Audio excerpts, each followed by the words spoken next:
rules be changed to appease extremists? Breeding ground for extremism. The government's Prevent programme prioritises tackling right-wing terrorism over the main threat of Islamist extremism. That's the claim of a new report. Is the public being put at risk? And respect the menopause. Employers could be sued for disability discrimination if they fail to make adjustments for menopausal women, says the equalities watchdog. But is this special treatment for females?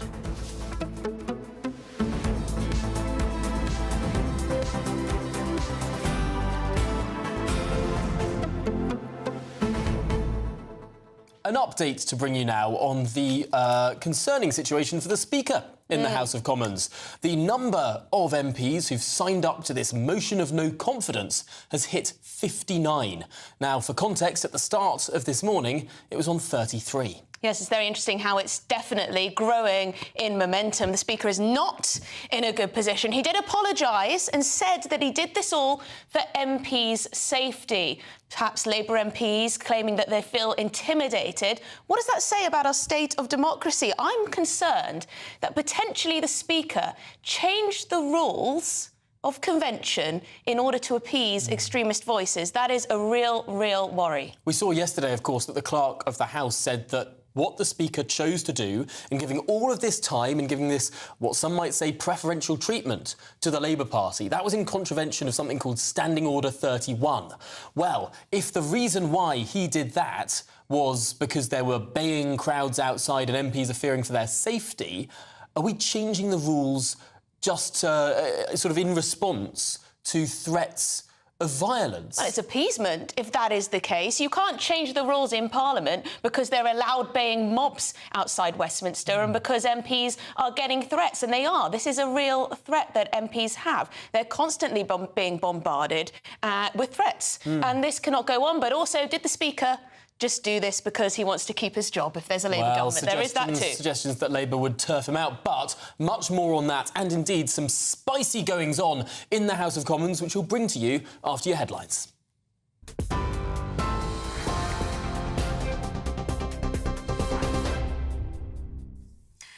Tom, thank you very much, and good afternoon. Your top stories from the GB newsroom. The Speaker of the House of Commons is facing calls to resign following a debate on Gaza last night.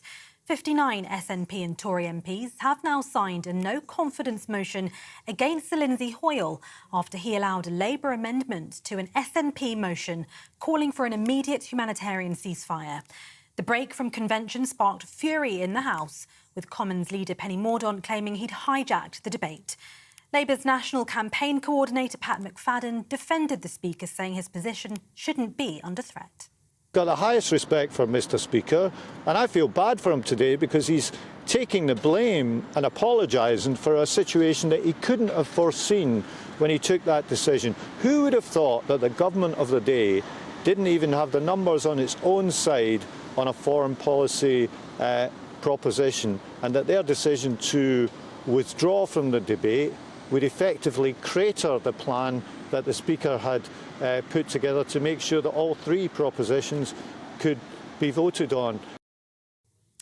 In a joint operation, the UK and Jordan have delivered aid to a hospital in northern Gaza. The British-funded package was delivered by the Jordanian Air Force.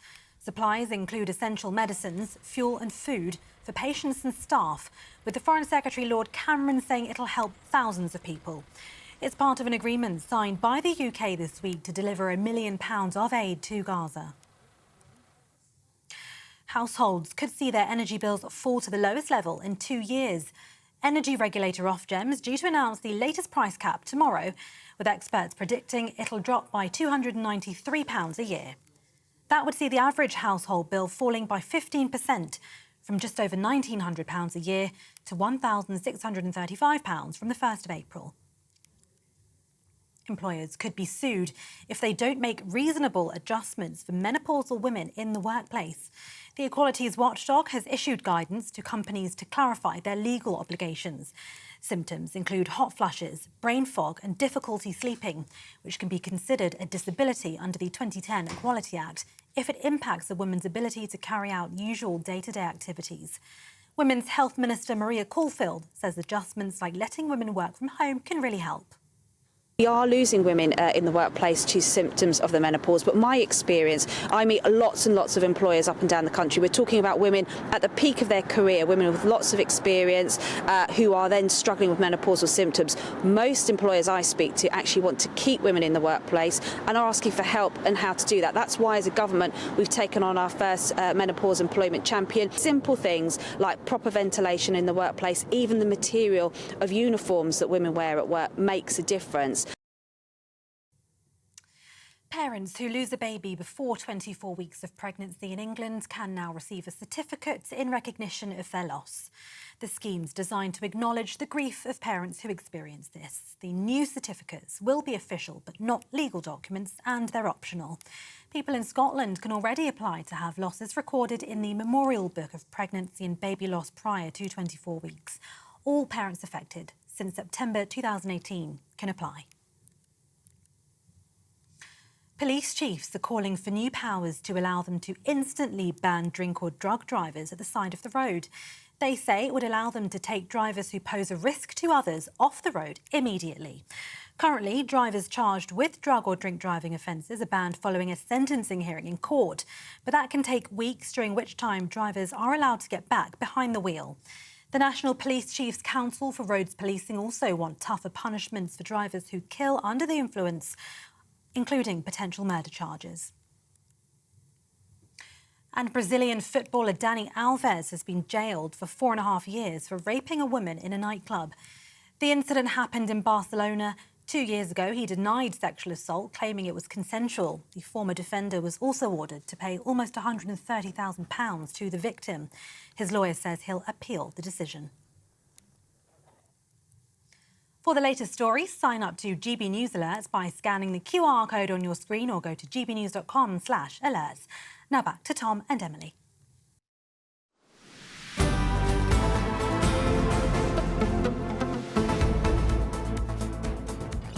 House of Commons Speaker Sir Lindsay Hoyle is fighting to save his political career this afternoon, as 59 MPs so far have signed a motion of no confidence in him. This following the chaos that engulfed the House of Commons yesterday evening. Yes, the Speaker is to meet with party leaders after accusations he broke with convention to allow Labour to hijack the SNP's debate on Gaza with their own amendment. Well, there is a lot to digest here, but before we do, we should rest really on what has precisely happened yesterday. The Commons descended into chaos, and some people argue that this is because the Speaker chose to change the rules out of fear of violent intimidation from some of those pro-Palestinian protesters. Well, yes, he said it was on behalf of those MPs because they're facing intimidation. Lots of MPs seem to be talking about this suddenly. There's been a bit of a silence on this issue from some quarters, not least the Labour Party. But now it seems like there are more and more MPs talking about how extremist voices could actually be affecting democracy and the decisions our politicians are making, which is no good thing. Should we speak to political... Oh, sorry. So I was just going to say there are also serious allegations that senior Labour figures threatened the Speaker to lose his job if he didn't go along with them. But let's get the juicy details now with our political editor, Christopher Hope, who's in Westminster Hall for us. And Christopher, where you are now, last night was bedlam. Yes, it was, yes, and we had the bedlam hopefully reflected on GB News of our viewers and listeners last night, Tom and Emily, and morning to you both. Exactly, I think it's very febrile right now. I've been talking to a senior Tory MP, one of those who has signed the EDM, the motion of no confidence in the Speaker of the House of Commons. They think that by Monday, between 80 and 100 MPs might have signed that motion. If that happens, they say it'll be very difficult for the Commons, for the leader of the House of Commons, Penny Mordaunt, not to grant time for a vote of no confidence in the Speaker of the Commons because of lack of confidence in him to do the job. And goes back to yesterday, as you were saying so eloquently, whether he showed bias in allowing this amendment from Labour to an SNP MP motion, not normally happened since 1979, a very rare thing. Was that showing bias, or was that showing some support and concern for MPs being threatened locally in their constituencies? Either way, Tory MPs tell me that's either bowing to people threatening MPs, or it's doing a favour to Labour. And either of those results is a bad one for the Speaker, and that's why so many MPs are signing it. Up from 33 overnight to 59 now. Again, that could go towards 100 by Monday, and then it will be a real full-on crisis for the Speaker. He feels very febrile right now. There's one crumb of comfort, I should say, in the Commons. Oh, we just lost Christopher. Just said there that Christopher, we've got you back. We've got you back. Do Are you there? continue. Sorry, I'll just say, I'll be very, very brief. Just briefly, Penny Mordaunt just now in the Commons chamber attacked Labour leader Sir Keir Starmer for putting the Speaker, Lindsay Hoyle, in a position where he had to choose this amendment and break with precedent in the House of Commons. And it was doing that, according to Penny Mordaunt, which put the officers of the Speaker in some disarray. And I think the fact they are turning their fire in the government on Labour, not the Speaker, is a crumb of comfort. But as we stand, as I understand it, so far the Speaker has not yet met with the chief whips of the three main parties. We expect that to happen at some point today. It hasn't happened yet. Christopher, we're going to just show a clip of what Penny Mordaunt had to say in the Commons.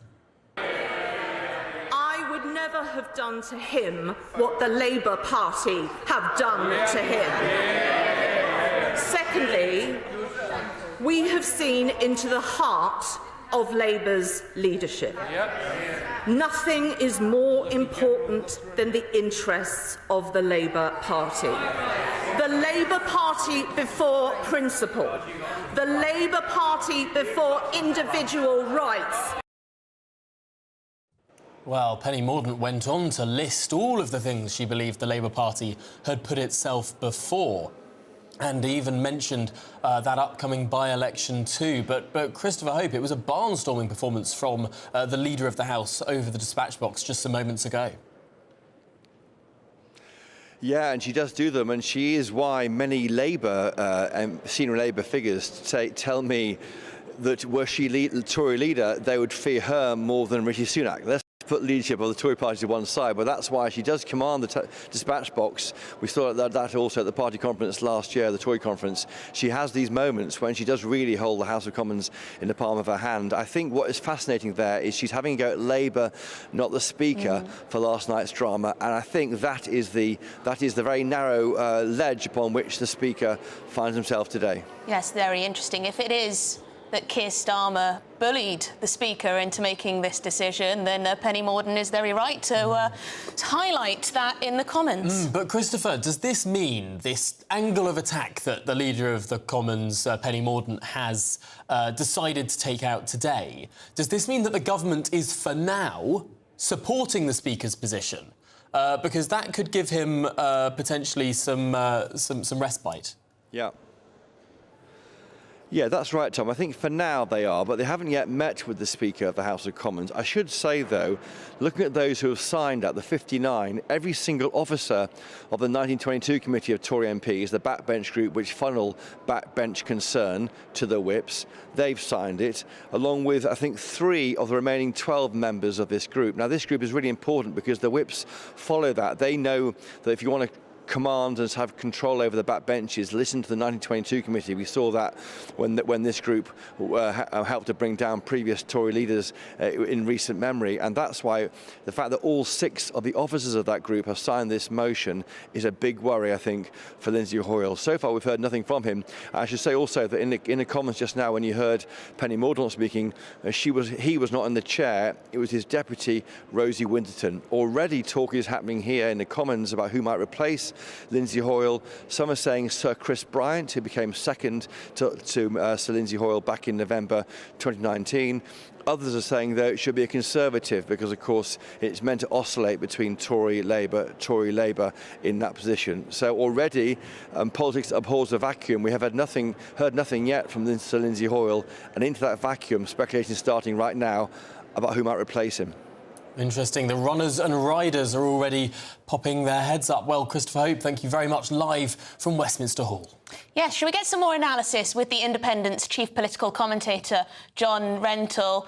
John, I read your analysis of what happened overnight in the Independent.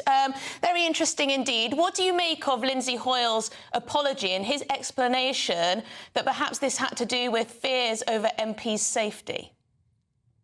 That was not a sensible thing for him to have said. Let's be completely clear about that. I assume that was an argument that was put to him by the Labour Party. I don't know if Keir Starmer mentioned it specifically, but he should have left that out. I mean, to make it look as if he was giving in to the threats of physical violence. But what if it was true, John? What if it's true, though?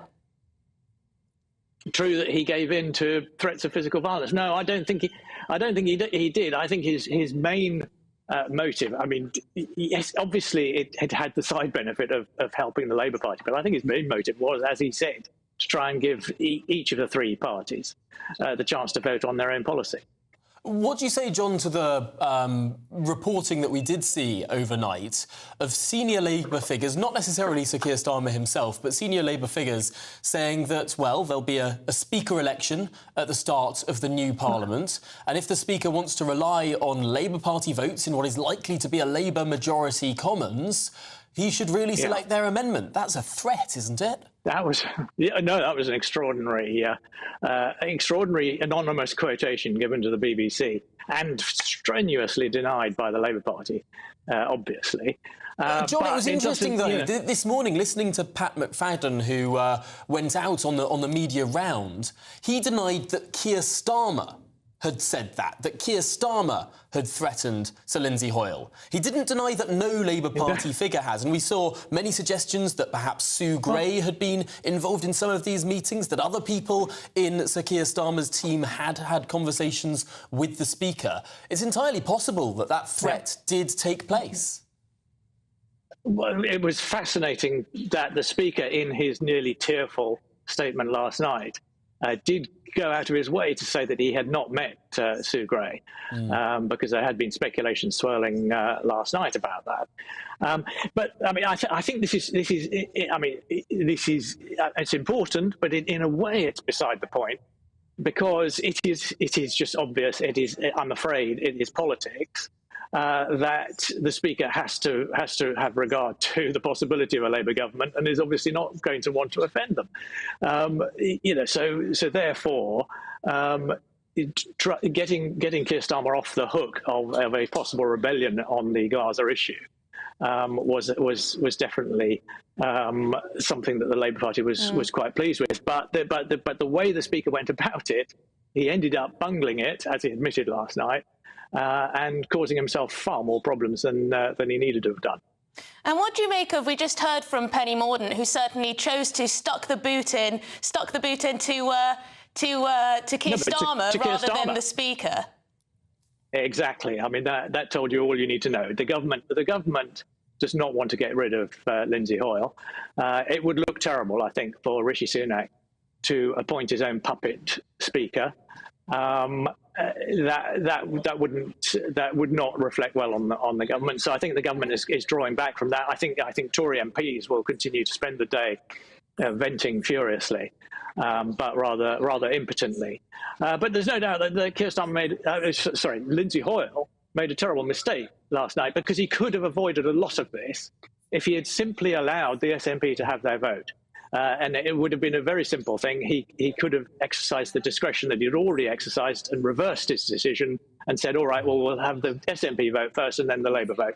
And then, at least the SNP and the Labour Party would have been happy. And that would have fit closer to precedent as well. But, John, 59 MPs saying they have no confidence in the Speaker is not a solid basis on which Sir Lindsay Hoyle can continue commanding authority in the chamber. Surely this is a real problem for him that's only growing.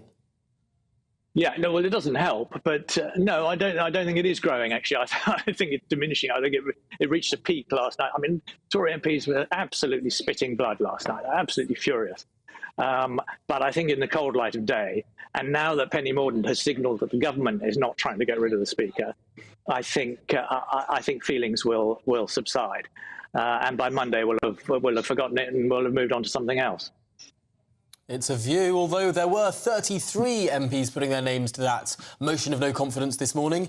It's now, as we say, at 59, likely to go higher by the end of the day. But, John, as you say, perhaps not get but it's to only that a problem for the majority. Yeah, it's only a problem for the Speaker if a majority of the House wants him out. And I don't John, think we're anywhere that's near all that. we have time for, but thank you very much for talking us through those machinations in Parliament. Yes, well, coming up, let us know what you think of that, by the way. But coming up, a small town in uproar over plans to house 40 asylum seekers despite a severe housing shortage there. We'll be live on the ground after this short break.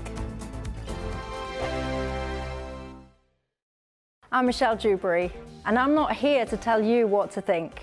I'd much rather hear what you have to say. So send in your opinions to gbviews@gbnews.com. Keep them clean, and you never know, I might read them out. With my panel here on Jubes & Co, we debate, we get stuck into the issues of the day on a show where all views are welcome, especially yours. GB News, the People's Channel, Britain's news channel. Patrick Christie's Tonight.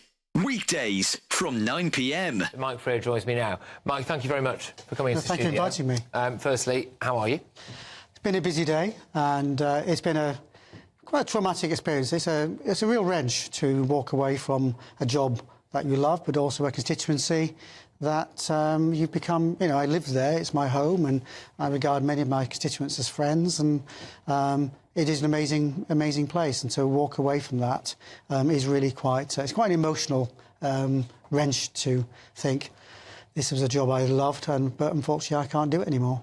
Can you talk me through the process? Because you mentioned about the alleged arson attack, etc., being the final straw, but this has been a really quite vile journey to get to this point. So what kind of threats have you had? What's that look like? Well, like every MP, I mean, you day in, day out, you get abusive emails, you get low-level stuff that, whether we should accept it, but we do, it's graffiti, it's things like, in the past, I've had a mock Molotov cocktail left on the office door, meaning we had to evacuate the whole building. I've come out of my house and found a note on my car. Where I live is common knowledge, but what I drive is less so. And it's a few weeks after John Mann had the wheel nuts on his car tampered with. So that all kind of makes you get a bit, what on earth's going on. But I've had two run-ins with the organisation that was Muslims Against Crusades, and people like Anjum Chowdhury, who was behind that organisation, been to prison. But online it said, I used to do surgery in mosques, so I wanted to go out and see people. And online, it's a picture of me saying, you're not welcome in our mosque, let Stephen Timms be a pointed reminder. So it's not very subtle. Well, just for our viewers and listeners who might not remember that. Stephen Timms, of course, was stabbed by a woman who'd been radicalised. Thank heavens he survived. So it was a very unsubtle. Tired of the usual focus-tested, pre-prepared Westminster runaround? Well, so am I. So you want higher taxes? Is your department to blame for this? Are you rethinking this policy? Every Sunday at 9:30, I'll be sitting down with those in power to get the truth about the issues affecting you. Let's be honest, we've known about the cost pressures of this project for years, not months. That's the Camilla Tominey Show, a politics show with personality. On GB News, the People's Channel, Britain's news channel.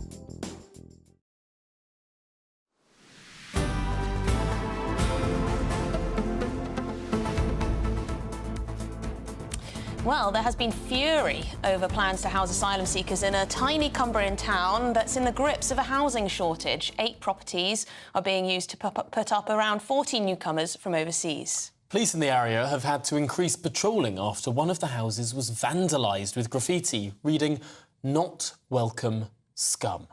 Well, let's cross to Millham now and speak to our North West of England reporter Sophie Reaper.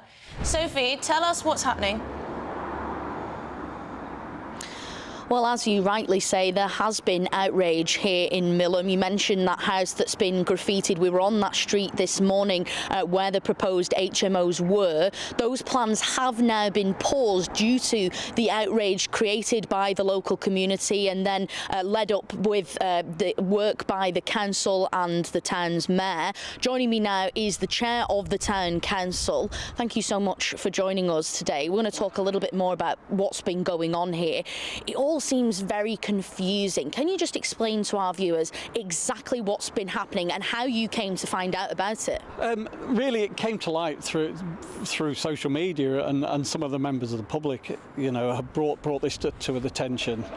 We as a council then followed it up and made our own investigations, and were shocked at the level of the plans. Really, you know, we've spoken to a number of developers, and between them, they probably had heading towards 40 properties that they were looking to turn into HMOs in this small rural community, which was totally inappropriate for this area. So obviously it's been discussed about the 40 people, but you say there was potential for 40 properties, which would obviously be a lot more than just 40 asylum seekers. Yeah, we've spoken as a council direct to a number of the developers, and a number of them have pulled out the purchase of properties because they've realised how inappropriate some of them are. We've also on top of that got local sellers that have pulled out of sales when they've realised who they were selling to. So we know probably 15 houses that have actually been taken back up into the marketplace that were going down that road into HMOs. And why would it be such an issue if you were to have some asylum seekers housed here in Millom? It's not an issue about it's about the appropriateness. You know, the government have guidelines, and I understand their dispersal programme that they don't want all this to land onto a certain area of the country, and they want to disperse them across the country. That's fair and square, but it's what's equitable. The guidance is one asylum bed for 250 of the indigenous population. For Millom, that means no more than 30. Well, when you're talking more than that in houses, and 6 in each house, you can see the inappropriateness of this. Obviously, this isn't just an issue in Millom. What are your thoughts on the impact of asylum seekers on the housing crisis, not just here, but countrywide? Well, I can only talk about Millom, and Millom has problems anyway, in that we lost a large social housing estate that was demolished some 5 years ago, never been replaced. We've got huge shortages of private rented accommodation. One of the local estate agents has got 110 people on a list looking for rented houses in Millom. And then to take such a number out of that marketplace and turn them into HMOs that would normally have ended up either as first-time buyer houses or rented accommodation, it just adds to that problem. Thank you so much for your time this afternoon, Councillor. Of course, with regards to this, we have spoken to the Home Office. They're responsible for housing asylum seekers. They say that it's their statutory duty to provide safe housing for asylum seekers coming to this country, and that they're now going to be working with councils like the one here in Millom to ensure that both asylum seekers can be housed, but also that there's no kind of impact on the local community. Well, thank you very much indeed, Sophie Reaper, our North West of England reporter there.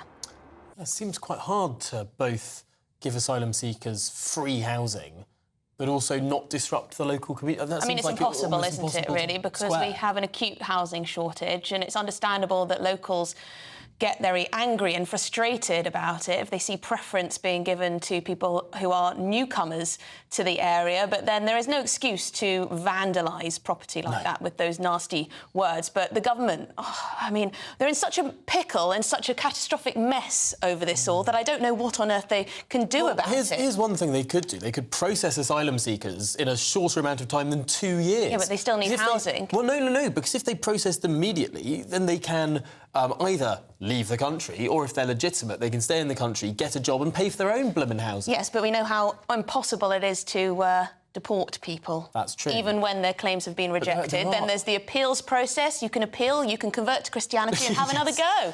So there we go. Almost certainly get in. Although if you are approved, then you could get a job and be a productive economic entity. Yes, but asylum seekers tend to be in social housing, don't they, for a number of years. But anyway, the independent reviewer of Prevent, the government's anti-terror programme, has warned the public faces an increased threat of Islamist extremism and terrorism because the government is simply not doing enough to tackle them. Well, there were also warnings that the failure to take tougher action was fuelling a dangerous rise in anti-Semitism.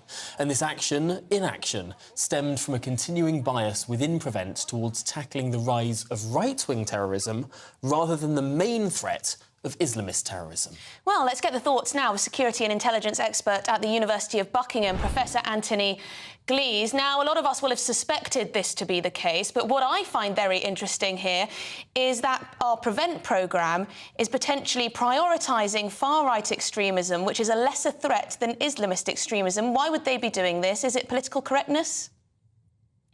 Well, I think the situation is a bit more complicated than that, to be honest, because I think the picture is a fast-changing and fast-moving picture. And when Sir William Shawcross wrote his report a year ago, he seemed to be making a kind of polemical point. I mean, people like me think whoever's a terrorist, frankly, we're not that interested in whether they're far-right or Islamist or whatever. Terrorism and violent extremism is the problem, and you've got to go after it. So I do think it is right that as the situation changes, and since the 7th of October, the situation in respect of Islamist terrorism certainly has changed and has got worse. And you don't have to listen to a pointy-headed professor telling you that.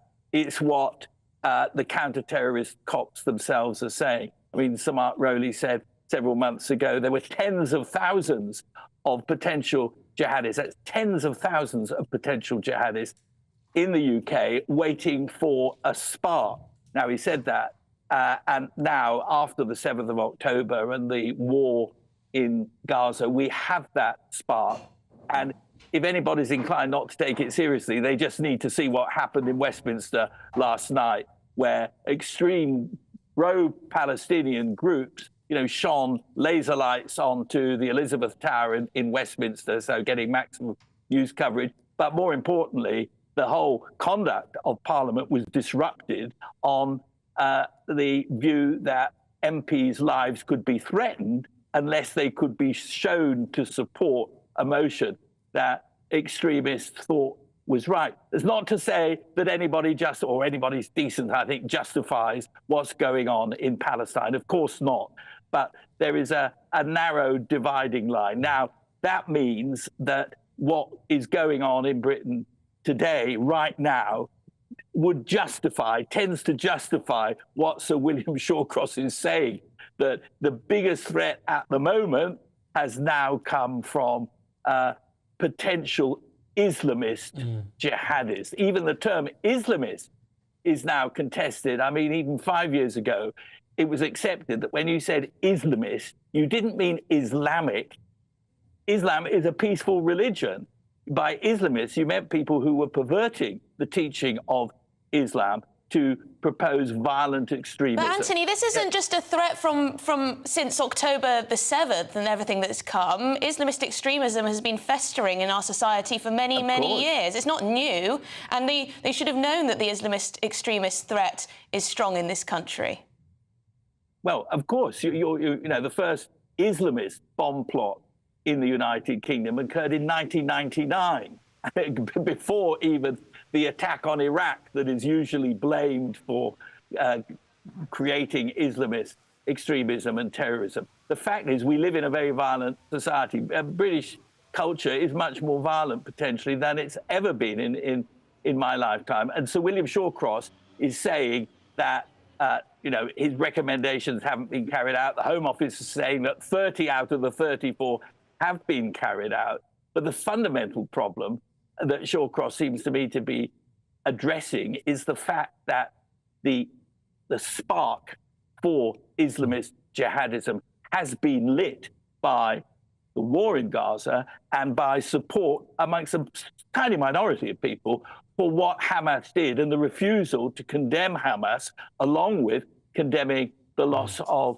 innocent civilian life. So William Shawcross speaking like now is certainly justified. Well, Professor Anthony, we're going to have to leave it there, but really appreciate your time and your expertise on this, security expert at the University of Buckingham, of course. Yes, we'll come back to that. But coming up, employers could be sued for disability discrimination if they fail to make adjustments for menopausal women. We'll also be keeping an eye on that tracker. How many MPs are calling for Lindsay Hoyle, the Speaker, to resign?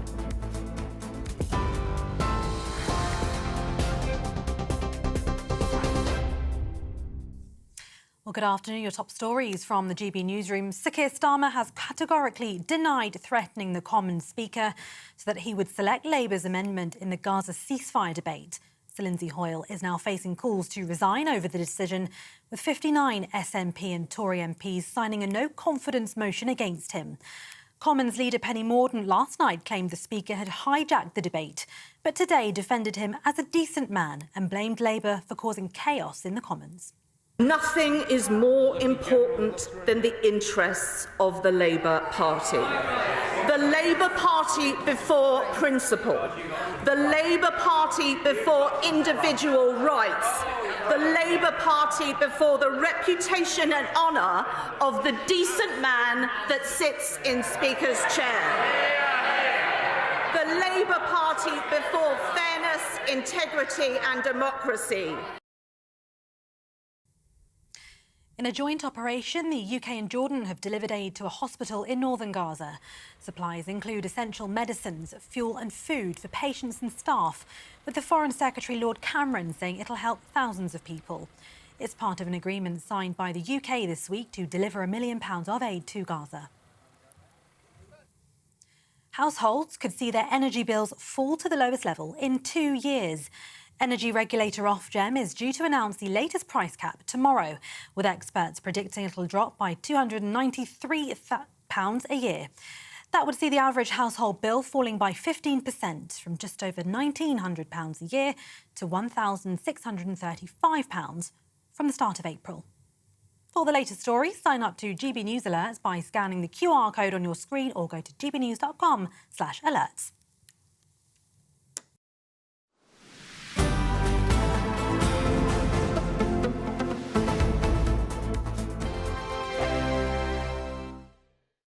Earlier. 2024, a battleground year. The year the nation decides. As the parties gear up their campaigns for the next general election. Who will be left standing when the British people make one of the biggest decisions of their lives? Who will rise? And who will fall? Let's find out together. For every moment, the highs, the lows, the twists and turns. We'll be with you for every step of this journey. In 2024, GB News is Britain's election channel.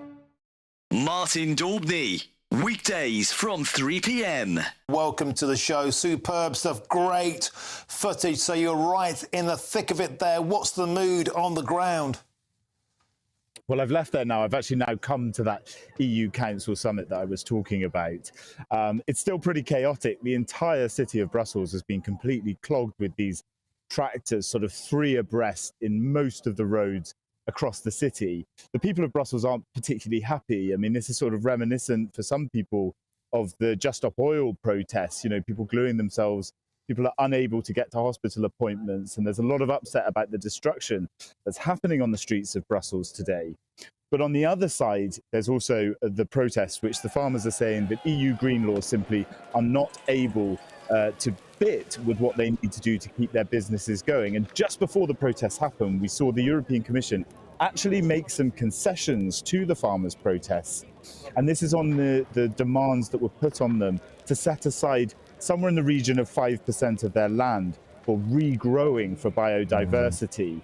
A lot of the farmers have said that's not possible, and the European Commission has said that they can delay that coming in. So they have won a small concession with these protests. And Jack, there's a feeling as well a huge dissatisfaction that the European Union has managed to find 50 billion euros in aid to send to Ukraine, and yet farmers in particular are on the receiving end of net zero targets, taxation on diesel and endless red tape. So many farmers, Jack, saying they're measuring ditches to see if they have to drain them or not. There are minimum requirements on the width of battery hen enclosures, endless red tape. As Jeremy Clarkson pointed out in Clarkson's farm in Britain, they've simply had enough and they're shouting, Ursula von der Leyen, we are here. I think the most exciting bit for me is talking to people. People who I think are ignored often by the major news channels. We're going to give news they want to hear. There's a voice there that needs to be heard. I think there's a chance here for a diversity of opinion to be expressed, which you don't find elsewhere. It's really exciting. We don't hold back. We're free to say how decisions that are taken here affect us all around the country. Only on GB News, the People's Channel, Britain's news channel.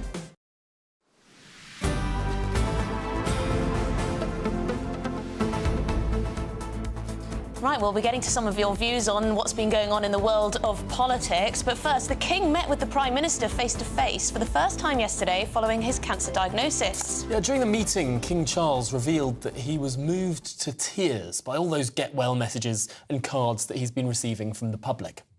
Well, joining us now to tell us more is GB News royal correspondent Cameron Walker. So how was this meeting? Yeah, it was a nice surprise last night, really, after the chaos in the Commons. I'm told that this meeting with the King and the Prime Minister was always planned, even before the King's cancer diagnosis. The King also attended a Privy Council meeting in Buckingham Palace last night as well.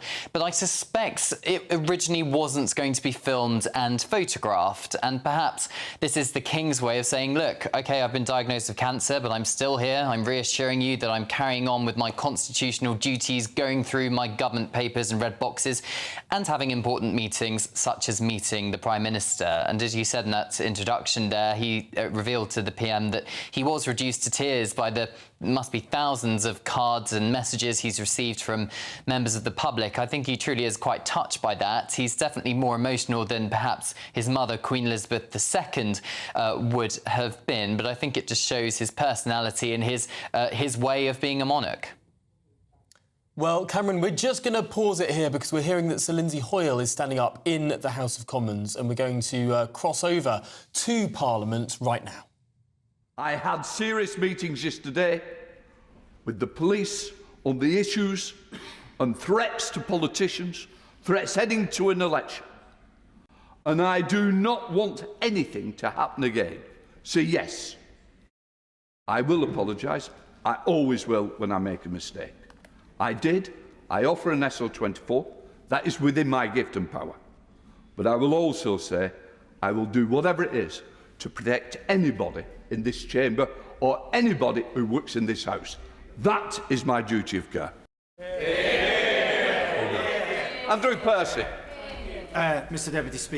Speaker, I was in Israel last week meeting with friends and survivors and hostage families.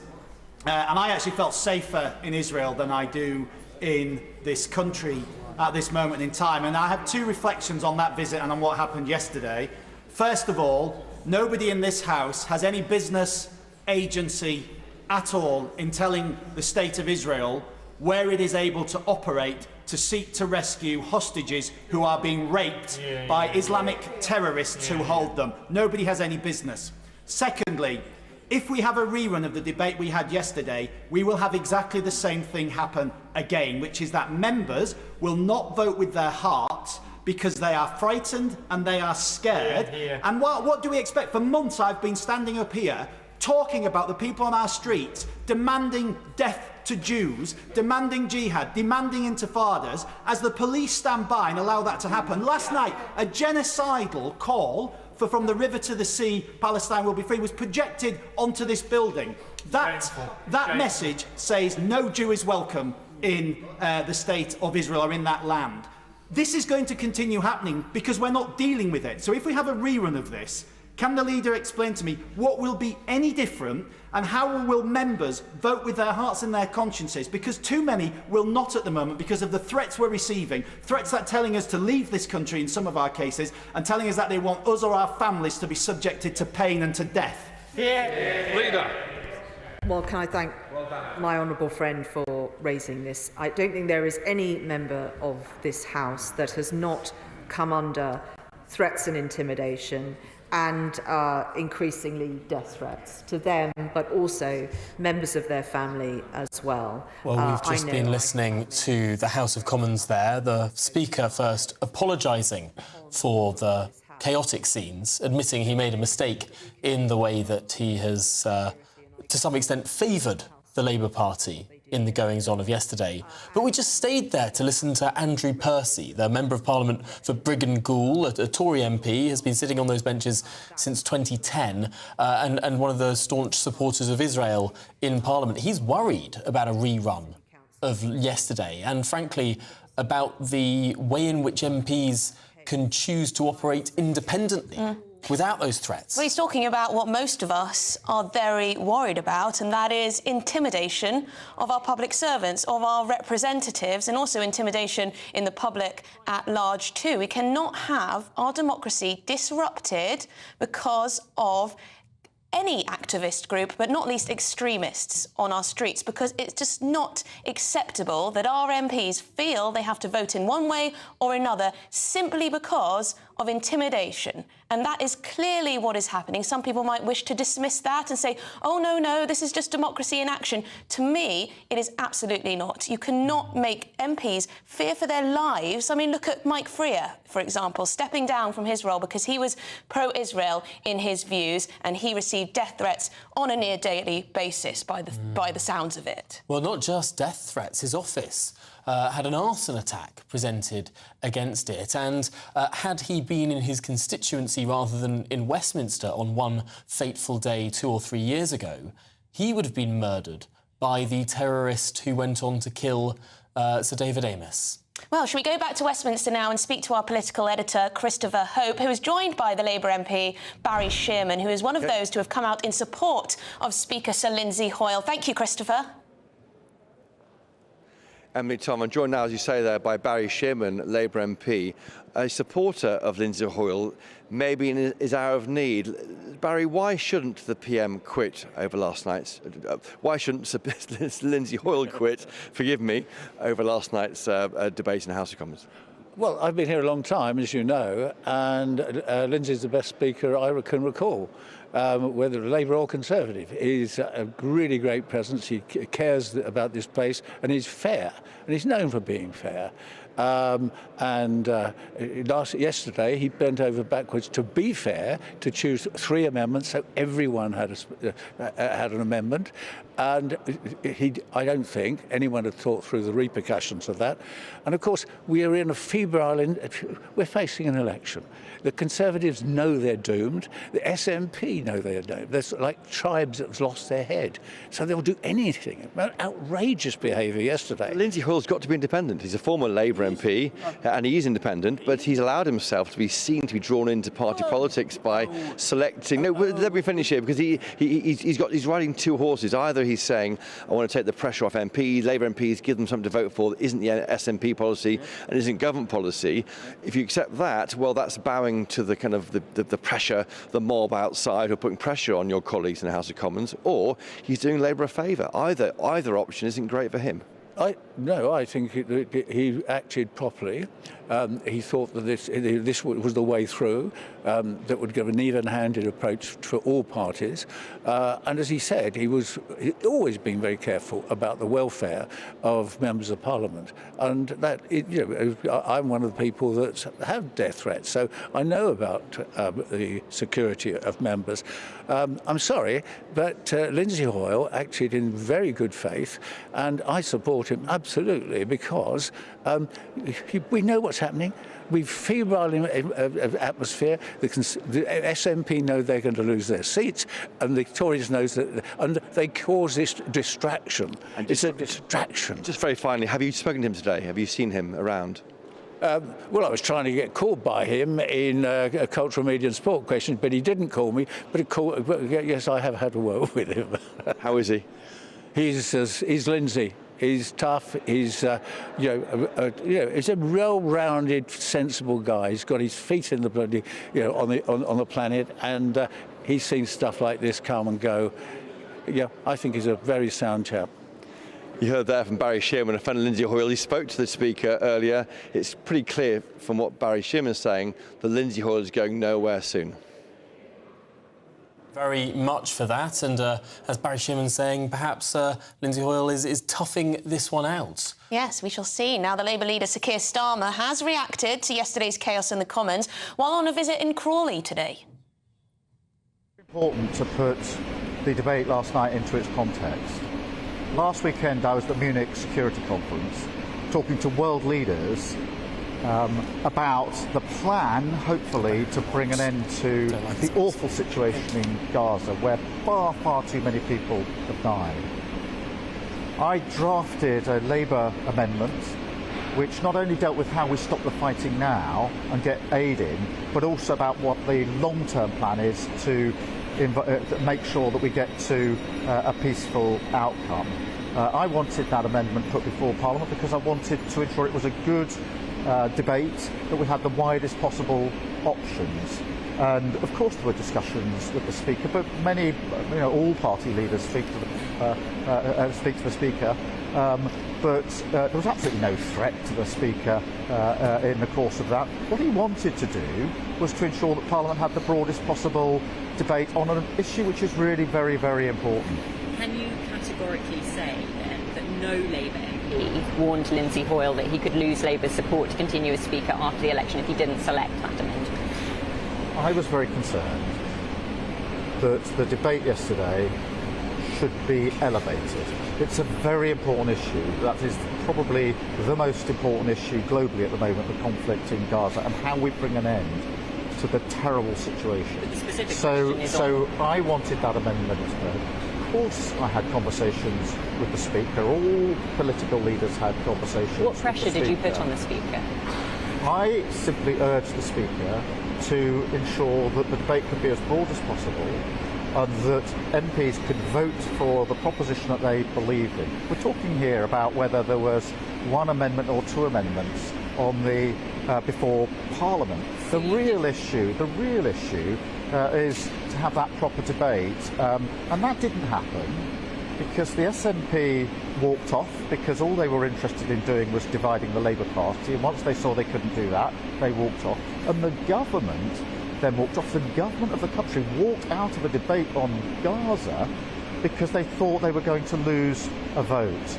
I think that we should have continued with that debate, had it at the right level, and for Parliament to be able to speak on one of the most important issues of the day. Can you say that you and your Labour MPs categorically didn't put that pressure on the Speaker, didn't threaten to withdraw your support for him after the election? Can you just say that, yes or no? I can categorically tell you that I did not threaten the Speaker in any way whatsoever. I simply urged him to ensure that we had the broadest possible debate. And your MPs? Broadest possible debate, so that actually the most important thing, which is what do we do about the awful situation in Gaza, could be properly discussed by MPs with a number of options in front of them. That's the right thing to do. The Speaker did the right thing in making sure the debate was broad. But the tragedy is the SNP walked off the pitch because they wanted to divide the Labour Party and they couldn't, and the government walked off the pitch because it thought it was going to lose a vote. So we had one party that was simply seeking to divide on an important issue.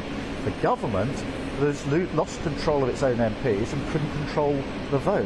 We should have had a proper debate and a proper resolution with all three propositions being put to a vote. Isn't what really happened is you were under massive pressure within your party to shift your position on a Gaza ceasefire, and if you hadn't secured that vote on that amendment, you'd have faced the biggest rebellion of your leadership.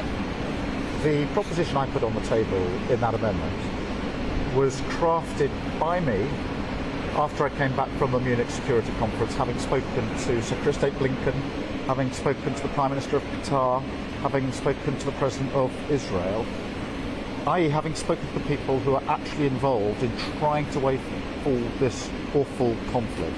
I wanted that proposition heard and voted on, and my MPs wanted to vote on it. Happily, it was carried last night, and that's the right thing, but my focus is on what we need to do to resolve the awful situation going on in Gaza. Okay, so Keir Starmer, thank you. Well, there we go. Sir Keir Starmer categorically denying that there was any threat to the Speaker to accept their amendment. Which is curious, given that there has been some pretty credible reporting to the contrary. Yeah, he says he was just urged him to ensure there was the broadest possible selection for people to debate and vote on. Which, translated into English, is, Mr Speaker, please go against Standing Order Rule 31 and make sure that you go against precedents and take time away from the SNP to give it to the Labour Party on the SNP's day. I must say, a lot of you have been getting in touch saying that it should be Starmer who has to go if he is found to have bullied the Speaker into making this change. Keir Starmer blaming the SNP, blaming the government, of course. What do you think? GBViews at gbnews.com. Let us know what you make of it all. Do you think it's absurd, actually, that the Parliament is spending so much time on a foreign conflict that perhaps we can't really change all that much? Might it be better to focus on issues that affect us here at home? But stick with us here on Good Afternoon Britain, because after the break we'll be bringing you new developments in the House of Commons. There's been an intervention from the leader of the SNP on the Green benches, the leader of the SNP in Westminster, and he has had some pretty harsh words for Lindsay Hoyle on behalf of his entire parliamentary He doesn't party. pull his punches, does he, that one? He really doesn't. It's well worth you watching, so don't go anywhere, and we'll bring you the words of Stephen Flynn, the SNP Westminster leader, after the break. This is Good Afternoon Britain on GB News, Britain's election channel.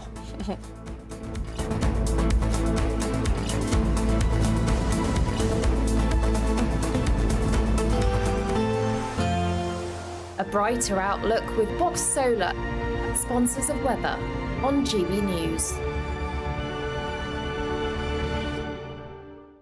Good afternoon. Welcome to your latest GB News weather update with me, Annie, from the Met Office. There's further heavy rain to push eastwards through the rest of the day, but it will start to turn drier across the west over the next few hours. The heavy rains, as a result of this weather front that's been pushing eastwards through today, it's going to stall over the next few hours across the far southeast, but behind it, it's turning colder and drier. So some further heavy rain to come in the east. We have got weather warnings still in force here, as well as wind warnings in the far southeast, but behind it, it will turn drier for many areas through tonight. So a much drier night to come, but it will be a colder night as we've got that colder air. So we could be down as low as -3 or 4 in the north tomorrow, as low as -1 in some rural areas further south. Frost will be fairly limited, though, because we do have a fairly brisk westerly breeze through Friday. That's going to be pushing in showers from the west through the day. They'll be most frequent across western areas. Here they could merge into quite longer spells of rain, bringing a risk of hail and some thunder. The showers will drift into more eastern areas in the afternoon, but through the morning it should stay largely dry here.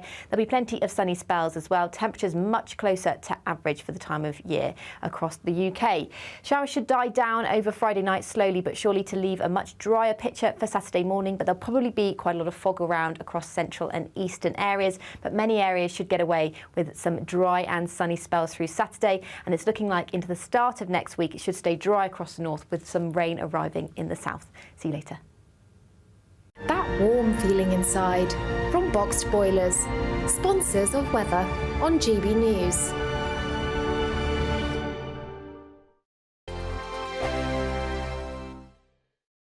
Every Sunday from 11, join Michael Portillo. There'll be topical discussion, looking at the week before and the week to come. So kick back and relax at 11 a.m. on Sundays on GB News with me, Michael Portillo. GB News, the People's Channel, Britain's news channel.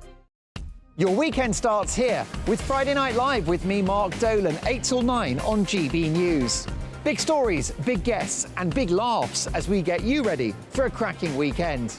That's Friday Night Live with Mark Dolan. Fridays 8 till 9 on GB News. Bring your own drinks. The admission's free. Britain's newsroom, weekday mornings from 9:30. When you listen to Nigel Farage's assessment there, do you feel that maybe this is as good as it was going to get, given that we had the pandemic and it was inevitably always going to be a bit of a mixed bag? Well, I think it's a bit of a poor excuse from Nigel there that they haven't done it properly. The facts are, Nigel, that it's not worked. It's not going to work. Yes, we will rejoin. I mean, are we better off for it? Are they... Can I jump in there, Charlie? We're going to rejoin under which government? Because Labour aren't going to do that, unless you don't think... But I mean, it's going to be unavoidable not to join, because I think it's getting worse and worse for us. I mean, let me just say this. Are the NHS better because we're out of Europe? No, they're not, because they're not employing more staff. Is the building trade better off? No. Is travelling abroad or to the EU or staying in the EU, are we better off? No. Are we better off because foods rise because of the EU? No. Are we better off with imports and export? No, because they're taking longer. The overall result is that we're not better off. The killer point here is 57% of the public would now vote to remain. 33% would leave. Surely that's the telling point. It depends on the pollster, Charlie, because we were talking to a very good pollster earlier who said there's no enthusiasm for any change in a year. Maybe 10 years, they might be thinking about it. Belinda de Lucia, let's bring you in. I'm sure you want to react to what Charlie said. I mean, who would have thought that the UK wanting to run its own affairs and making our politicians more accountable would be so revolutionary? EU Parliament voted a majority to get rid of the vetoes, the last remaining scraps of democracy that the EU had. Now, luckily for EU citizens at the moment, you know, it means a treaty change to actually go forward. But that is the mood. The ever closer union. We have dodged a federalised, globalist, international, power-gobbling, anti-democratic organisation, and that's worth more than a few trade and travel perks for a few wealthy people in this country. Hear, hear. Belinda de Lucia, Charlie Mullins, great to see you both. I'm Andrew Doyle. Join me at 7 o'clock every Sunday night for Free Speech Nation, the show where I tackle the week's biggest stories in politics and current affairs with the help of my 2 comedian panellists and a variety of special guests. Free Speech Nation, Sunday nights from 7 on GB News, the People's Channel, Britain's news channel.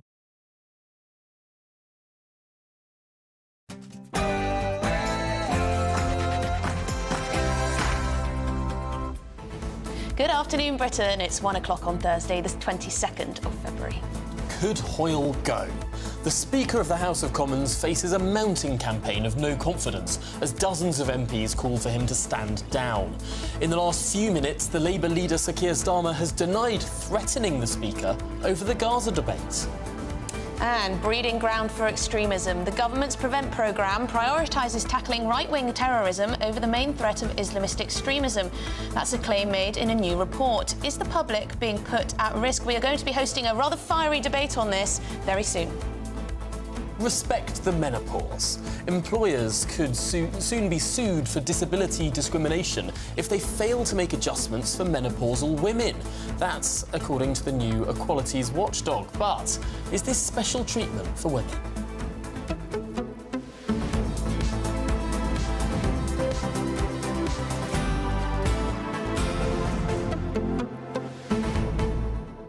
Now, it's interesting to see so many MPs stand up in the Commons over the last, hour or so, talking about the intimidation they feel and have witnessed being MPs and doing their jobs, and whether this is actually influencing the debate, influencing our democracy in a way that it absolutely shouldn't. But also looking at the position of the Speaker of the House of Commons, it now looks like he's lost the confidence of not just a few MPs, but the entire SNP group. And there's a big question. How can you preside as an impartial speaker when one of the parties in the House of Commons has expressly said that they have no confidence in you? That has become a very difficult development in the last 10 or so minutes. Yes, and Sir Keir Starmer saying nothing to see here. Of course, I didn't intimidate or threaten the Speaker in any way to choose my amendment, but lots of questions, lots of reports that contradict that. What do you think? gbviews@gbnews.com. Should Lindsay Hoyle go? Do you support the growing movement to turf him out as Speaker of the House of Commons? And frankly, who would you want to replace him? Well, let's get to all of that after your headlines with Tatiana.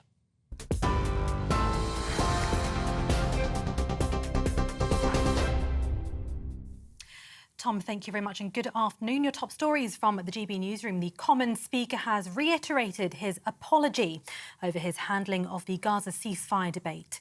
He's told MPs, I have a duty of care, and if my mistake is looking after members, I'm guilty.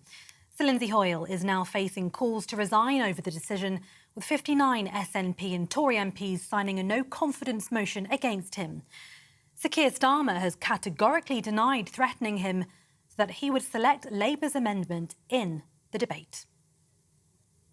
The real issue is to have that proper debate, and that didn't happen because the SNP walked off because all they were interested in doing was dividing the Labour Party, and once they saw they couldn't do that, they walked off. And the government then walked off. The government of the country walked out of a debate on Gaza because they thought they were going to lose a vote.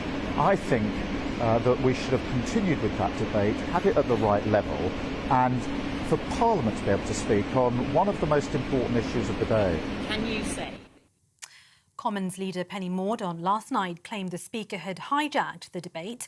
Today she defended him as a decent man and blamed Labour for causing chaos in the Commons. Nothing is more important than the interests of the Labour Party. The Labour Party before principle. The Labour Party before individual rights. The Labour Party before the reputation and honour of the decent man that sits in Speaker's chair. The Labour Party before fairness, integrity and democracy. In a joint operation, the UK and Jordan have delivered aid to a hospital in northern Gaza. Supplies include essential medicines, fuel and food for patients and staff, with the Foreign Secretary Lord Cameron saying it'll help thousands of people. It's part of an agreement signed by the UK this week to deliver £1 million of aid to Gaza. Households could see their energy bills fall to the lowest level in 2 years. Energy regulator Ofgem is due to announce the latest price cap tomorrow, with experts predicting it'll drop by £293 a year. That would see the average household bill falling by 15%, from just over £1,900 a year to £1,635 from the start of April. Employers could be sued if they don't make reasonable adjustments for menopausal women in the workplace. The Equalities Watchdog has issued guidance to companies to clarify their legal obligations. Symptoms include hot flushes, brain fog and difficulty sleeping, which can be considered a disability under the 2010 Equality Act if it impacts a woman's ability to carry out usual day-to-day activities. Women's Health Minister Maria Caulfield says adjustments like letting women work from home can really help. We are losing women in the workplace to symptoms of the menopause, but my experience, I meet lots and lots of employers up and down the country. We're talking about women at the peak of their career, women with lots of experience who are then struggling with menopausal symptoms. Most employers I speak to actually want to keep women in the workplace and are asking for help and how to do that. That's why, as a government, we've taken on our first menopause employment champion. Simple things like proper ventilation in the workplace, even the material of uniforms that women wear at work makes a difference. Parents who lose a baby before 24 weeks of pregnancy in England can now receive a certificate in recognition of their loss. The scheme is designed to acknowledge the grief of parents who experience this. The new certificates will be official but not legal documents, and they're optional. People in Scotland can already apply to have losses recorded in the Memorial Book of Pregnancy and Baby Loss prior to 24 weeks. All parents affected since September 2018 can apply. Police chiefs are calling for new powers to allow them to instantly ban drink or drug drivers at the side of the road. They say it would allow them to take drivers who pose a risk to others off the road immediately. Currently, drivers charged with drug or drink driving offences are banned following a sentencing hearing in court. But that can take weeks, during which time drivers are allowed to get back behind the wheel. The National Police Chiefs Council for Roads Policing also want tougher punishments for drivers who kill while under the influence, including potential murder charges. And Brazilian footballer Dani Alves has been jailed for 4.5 years for raping a woman in a nightclub. The incident happened in Barcelona in 2022. He denied sexual assault, claiming it was consensual. The former defender was also ordered to pay almost £130,000 to the victim. His lawyer says he'll appeal the decision. For the latest story, sign up to GB News Alerts by scanning the QR code on your screen or go to gbnews.com/alerts. Now back to Tom and Emily.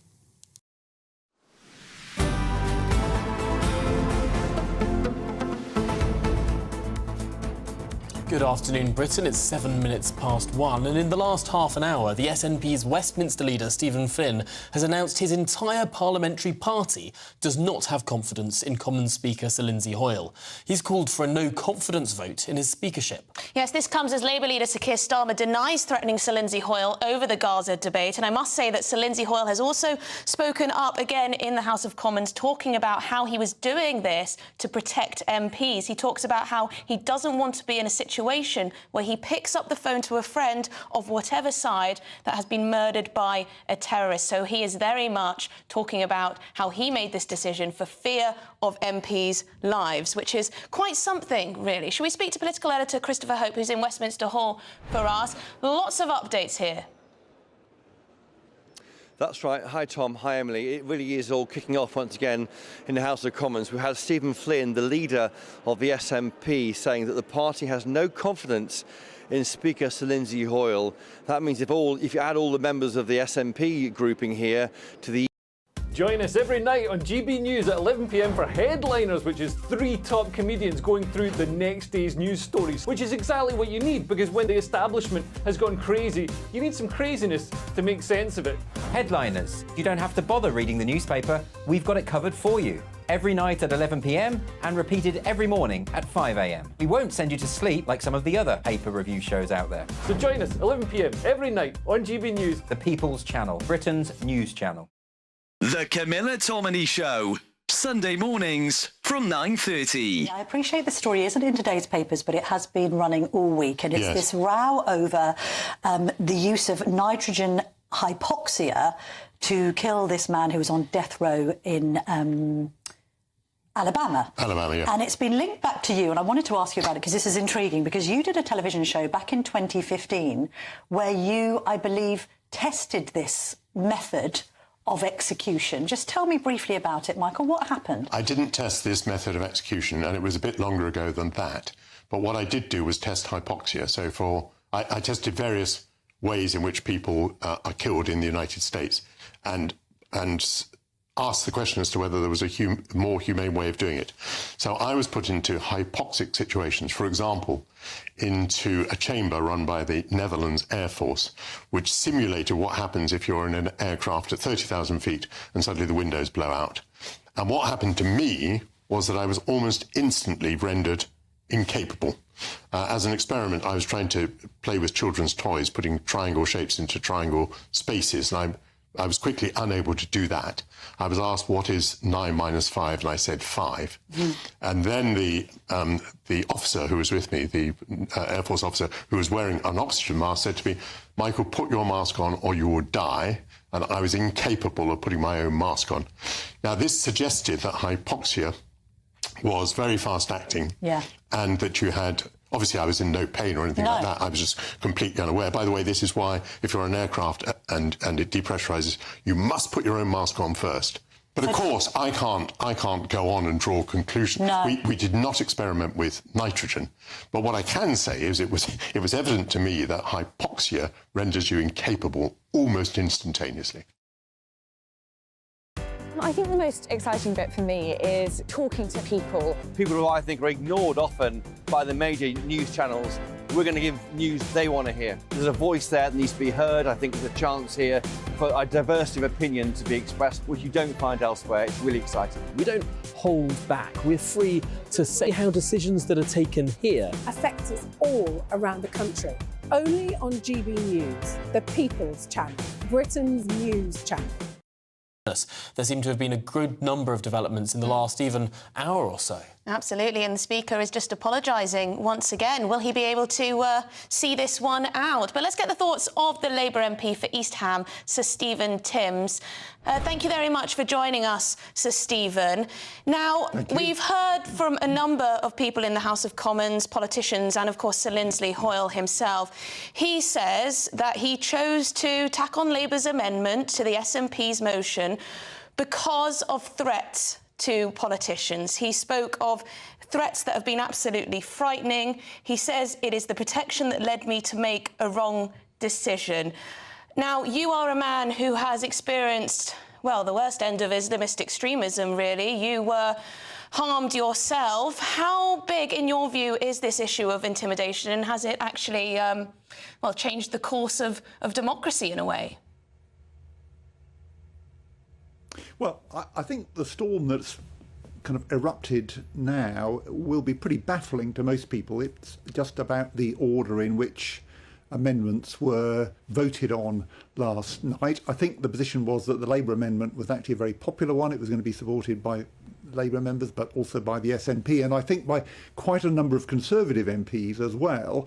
And so actually it might have passed in the House of Commons. In fact, I mean, it did pass, but that was in a chaotic scenes. If it had gone to the vote properly, it might well have passed, and I think that's probably why Penny Mordaunt kind of disrupted proceedings with points of order for half an hour or so to prevent the vote properly taking place.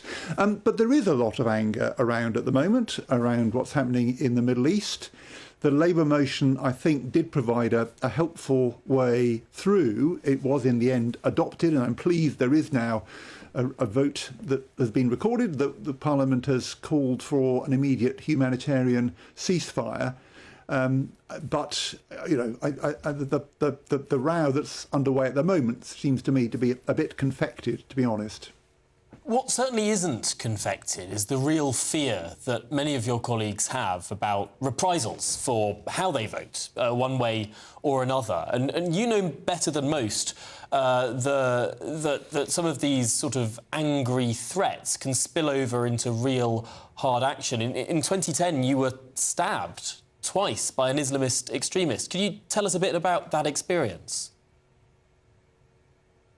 Well, it was a horrible experience, yes, and it was because I had supported military action in Iraq in 2003, and one of my constituents made an appointment to see me at my constituency surgery, and she said she wanted to talk about an employment matter, but that wasn't what was in her mind at all, as you've said. And anger is high again, and I think the mood is not dissimilar to the one that was after the military action the UK took in Iraq in 2003, reflected in a lot of concern around the 2005 general election as well. Obviously, what happened to me was much later than that. It was 2010, but it did originate from that source. And so I think it is right to be concerned about this and to recognise that, you know, the consequences of this kind of anger can be quite long-term, not something that will blow over necessarily very quickly. So, Stephen, your constituent tried to kill you. And then, of course, in the last 10 years, we've seen two of your colleagues have their lives taken by terrorists as well. It seems that things have not been getting better in the last 15 or so years. The crisis in how people behave towards elected politicians has got worse. What can we do to turn back the tide? Well, I think that's fair. And there have been changes. We are now given support for security. There's a security person in my weekly surgery, for example. That's been helpful. We've thought a bit more about how to keep everybody safe. But as we do all that, I do think it's important that we don't, as MPs, become cut off from people. We do need to be accessible. People do need to be able to feel they can come and talk to their MP and raise concerns. That's absolutely vital. It's vital for democracy. So there's a very important balance to be struck here. There may well be more that can be done around safety, but we need to make sure that MPs continue to be accessible to their constituents. As you said, what happened to me was in 2010. That's a long time ago. Nothing untoward has happened since then, I'm glad to say, in my case. Elsewhere, tragically, it has. But we mustn't cut MPs off from the people whose support we all depend on. Now, the Speaker, just lastly, he says he made the wrong decision yesterday by selecting Labour's amendment. He says he did this because there were concerns raised to him about MPs' safety. Do you take him at his word on that? Well, I'm sure those concerns were raised with him, yes. I mean, I think that the decision that he took was, in terms of precedence, an unusual one. It wasn't unprecedented, but there weren't that many precedents for it. Nevertheless, he took a decision which I thought was a reasonable decision, and it ensured that what looked like actually a very popular motion was put to the Commons for a vote. But of course, many are saying that Keir Starmer pressured him into it. Well, certainly the Labour Party made the case for him to ensure that that motion was voted on. And I think it's a good thing, actually, that the motion was voted on because of the degree of support for it across the House of Commons. Couldn't be voted on because the Labour amendment came first. That changed the SNP motion in effect, and then they couldn't vote on their motion. I'm afraid we're going to have to leave it there and cross back to Westminster Hall. But Sir Stephen Timms, thank you so much for your time here on Good Afternoon Britain. Let's cross across to our political editor, Christopher Hope, who's in Westminster Hall for us.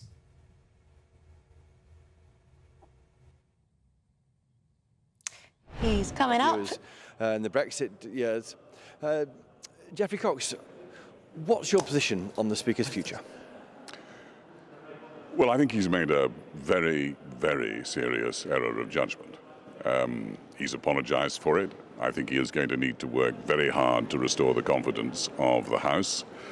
I don't think that you can give the impression, as he has explained as the motivation for his decision yesterday, that the House of Commons is going to be affected in its procedures and its proceedings by external threat.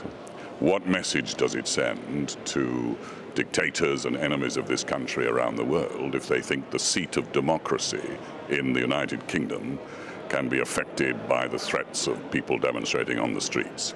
It was weak, but I think his position has to be seen in the light of those who put pressure on him with those arguments. And whoever is responsible for putting him in that position and making arguments to him that he should concede an important convention because of those threats has real questions to answer. And I'm afraid that buck must lie at the leader of the opposition's door. He aspires to lead this country, and yet he has made arguments to the Speaker that we should alter our procedures in this House because of the risks to MPs and intimidation. That would have people who'd occupied this House over the years revolving in their graves. This very hall, in fact. Sir Keir Starmer, you're alluding to there, he's denied putting pressure on the Speaker and making any threats about his future as the Speaker. That's denied by both the Speaker and Sir Keir Starmer. He's denying what you're saying. No, I don't think he is denying what he's saying. What he's saying is that he didn't threaten the Speaker. But I think the Speaker has told us already that the arguments that were put to him was that MPs, Labour as well, no doubt possibly as others, but put by the Labour Party, not by the Conservative Party, were so frightened by the consequences of voting against a motion put forward by the SNP that he should allow this alteration to the proceedings. That was a fundamental error of judgment by whoever did it, and we know that the Leader of the Opposition attended on him for some minutes and that afterwards the decision was taken. What would be the case if the Prime Minister had gone to see the Speaker and the result half an hour later was that the Speaker had changed his mind to favour the government? There would have been howls of execration and protest. No, this is a very serious error of judgment, but it is not only that of the Speaker who has apologised for it. It is that of those people who put the pressure on him to concede to those arguments. He's apologised twice now in the space of 18 hours. Is that enough to save his job? I'm not calling for Lindsay Hoyle to go. I think he's been a compassionate, humane Speaker who I think was misguided and misled by the advice and pressure he was put under. I think the real question mark resides over a Leader of the Opposition who has either permitted his party or himself as represented to the Speaker that we should concede weak-kneed to external threats and intimidation. How can he carry on if the SNP's 50 or so MPs don't have any confidence in the Speaker? Well, I'm sure he'll work very hard to restore it. And Lindsay Hoyle is a decent man who tries his best. What I think the lessons for this are that in future we should not have private meetings with the Speaker by one party. And it has looked extremely bad, and the outcome has been extremely bad. But he's apologised for it, and I think we now must reserve judgment. Do you think, though, that the Gaza conflict is so complicated, is so divisive in this country, there are some things that are too big, too emotional to debate in the House of Commons? No, that can never be the case. This is the cockpit of democracy. This is the seat of democracy. We must discuss every issue that affects the nation's affairs, and this certainly does. What I don't think we can do is kowtow to external intimidation. And if that is the precedent that is being set by the current leader of the opposition, it begs the question, what will happen were he in government and facing similar threats and intimidation? What kind of argument is it when you go privately and backstairs to the Speaker and urge him to concede a long-established principle in this House because your MPs might be threatened outside it? Of course, the Speaker said that those standing orders were out of date. We live in a multi-party system, 3 big parties, not just 2, as there were in '79. So that was why he allowed the Second Amendment to the Opposition Day motion. But why did he need to? Why did he need to allow it? He needed to allow it, and he's told us, because he was concerned that MPs might face intimidation if they voted, as they might well in considerable numbers on the Labour side, for the SNP motion. That was a procedural device, a procedural trickery that enabled the Labour Party not to have to face the question that the SNP was posing. Why? Because apparently members of Parliament were being intimidated. You know, if we had kowtowed to that kind of threat over the centuries in this country and in this House, our history would have been very different. Do you think that Britain's enemies, let's call them that, will be emboldened to try and influence, put pressure on MPs to shape what happens in the House of Commons in future, increasingly so? We cannot send the message to the world that the British government, and above all, the seat of British democracy, will be affected by threats and intimidation. Where does that begin and end? And it is, I'm afraid, it is those people who went privately to the Speaker and impressed upon him those arguments who should now be facing the real questions.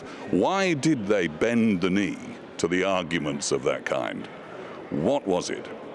If that is the hallmark of a future Labour government, it begs a great deal of questions as to whether the security of this country is safe in their hands. And just in closing, Geoffrey Cox, let's leave the Labour government, if that happens, for the future. What should happen now with Sir Lindsay Hoyle? How does he restore the reputation of his office? I think he must work. He must meet the leader of government business. He must meet the representatives of the other party. He must talk to them. He must do all he can to secure their confidence again. I think it's a mighty task for him to do. I hope he can achieve it, because I think he's a good man who was led and misled and went wrong. He's apologised for that error. I hope he can restore confidence in him. Well, Sir Geoffrey Cox, thank you for joining us today for GB News. And Tom Emily, you heard there Sir Geoffrey Cox saying there's a way through this for Lindsay Hoyle, but it's quite hard to get there. But Sir Geoffrey Cox, a senior figure in House of Commons, saying he doesn't have to resign. Very interesting indeed. Thank you, Christopher Hope, our political editor there. So Geoffrey Cox, very respected member of the House, saying actually stick by Lindsay Hoyle. He's apologised and also, laying the blame more on the Starmer side, perhaps. Yeah, that phrase. Why did Labour bend the knee to arguments of that kind, to arguments of violence, really, rather than political debate, raising some really clear questions there for the way that those arguments were put to the Speaker by senior figures in the Labour Party.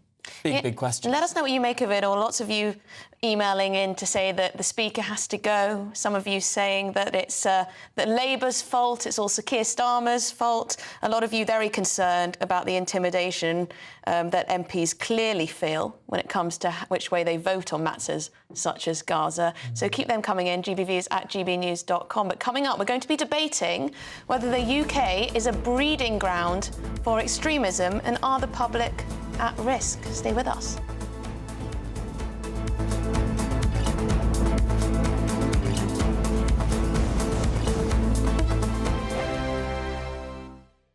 In the GB Newsroom, we bring you the news as it happens. With our team of dedicated journalists across the UK, we're ready to give you accurate reporting every day. When the news breaks, we'll be there with bulletins on GB News, the People's Channel, Britain's news channel. Lee Anderson's Real World, Fridays from 7 p.m. Dr. Jane Jones, who's the clinical lead for Care After Combat. Yep. Jane, thanks for coming. And just tell me a little bit about your organisation. What do you do? OK, well, thank you for having me here so we can talk about Care After Combat. So we are an organisation, a charity, who work into the prison system, working with military veterans who've somehow got involved with the justice system and... So there's quite a high population of ex-service men and women in our prisons. Why is that, do you think? So 2014, the government did a review of who was resident in UK prisons, and what they found were that military veterans are the highest occupational group, and this obviously raises some concerns. Yeah.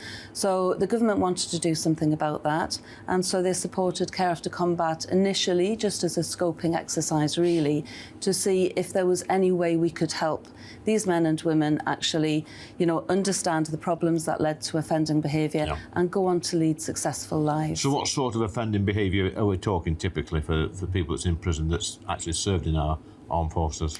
Primarily, it's violence. Yeah. So that is the highest offence that we work with. Okay. But of course, the military, as with everybody else, it's the full range of offending behaviour. OK, so we're in a pub, Jane, Dr. Jane, and I guess for some people, the odd tip of alcohol is good, a bit of fun of a weekend, relax, let your hair down. But for some people, alcohol is not always their best friend, and I guess that plays a part in some of your veterans that end up inside. Yeah. Absolutely. So, speaking from my own experience, a good 2/3 of the people I work with have some kind of mental health problem or mental health difficulty, struggling to either adapt into civilian life or with some of the traumas they've experienced during service. People might self-medicate with alcohol to manage some of those thoughts and feelings. Yeah. Your weekend starts here with Friday Night Live with me, Mark Dolan, 8 till 9 on GB News. Big stories, big guests and big laughs as we get you ready for a cracking weekend. That's Friday Night Live with Mark Dolan, Fridays 8 till 9 on GB News. Bring your own drinks, the admission's free. Have a great Saturday night with me, Leo Curse, on the Saturday Night Showdown. It's a crazy world out there, so come and make fun of it with me, my panel of comedians and a couple of people who actually know what they're talking about. This Saturday Night Showdown is your front row ticket to the clown show every Saturday, only on GB News, the People's Channel, Britain's news channel.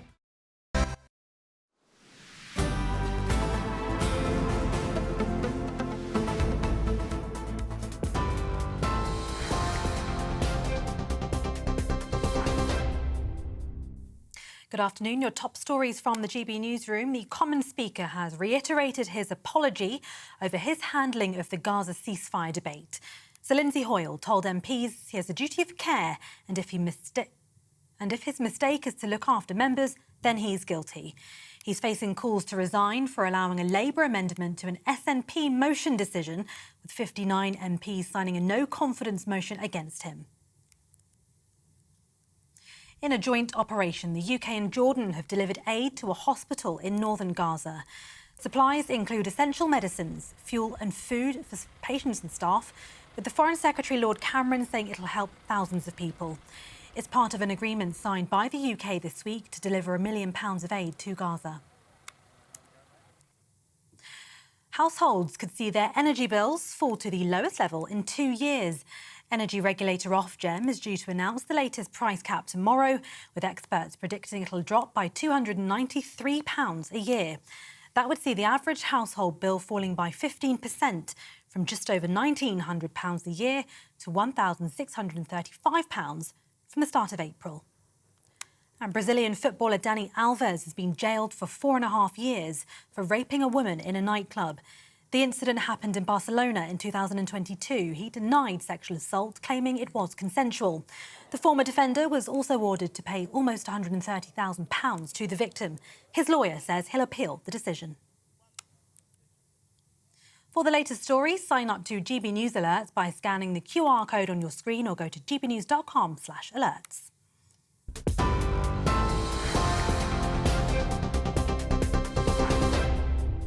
For a valuable legacy your family can own, gold coins will always shine bright. Rosalind Gold proudly sponsors the GB News Financial Report. Here's a quick snapshot of today's markets. The pound will buy you $1.2661 and 1.1676 euros. The price of gold is £1,602 and 10 pence per ounce, and the FTSE 100 is at 7,665 points. Rosalind Gold proudly sponsors the GB News Financial Report. Now, Islamist extremism is not being effectively tackled by the government. That's according to the independent reviewer of Prevent, the government's anti-terror programme.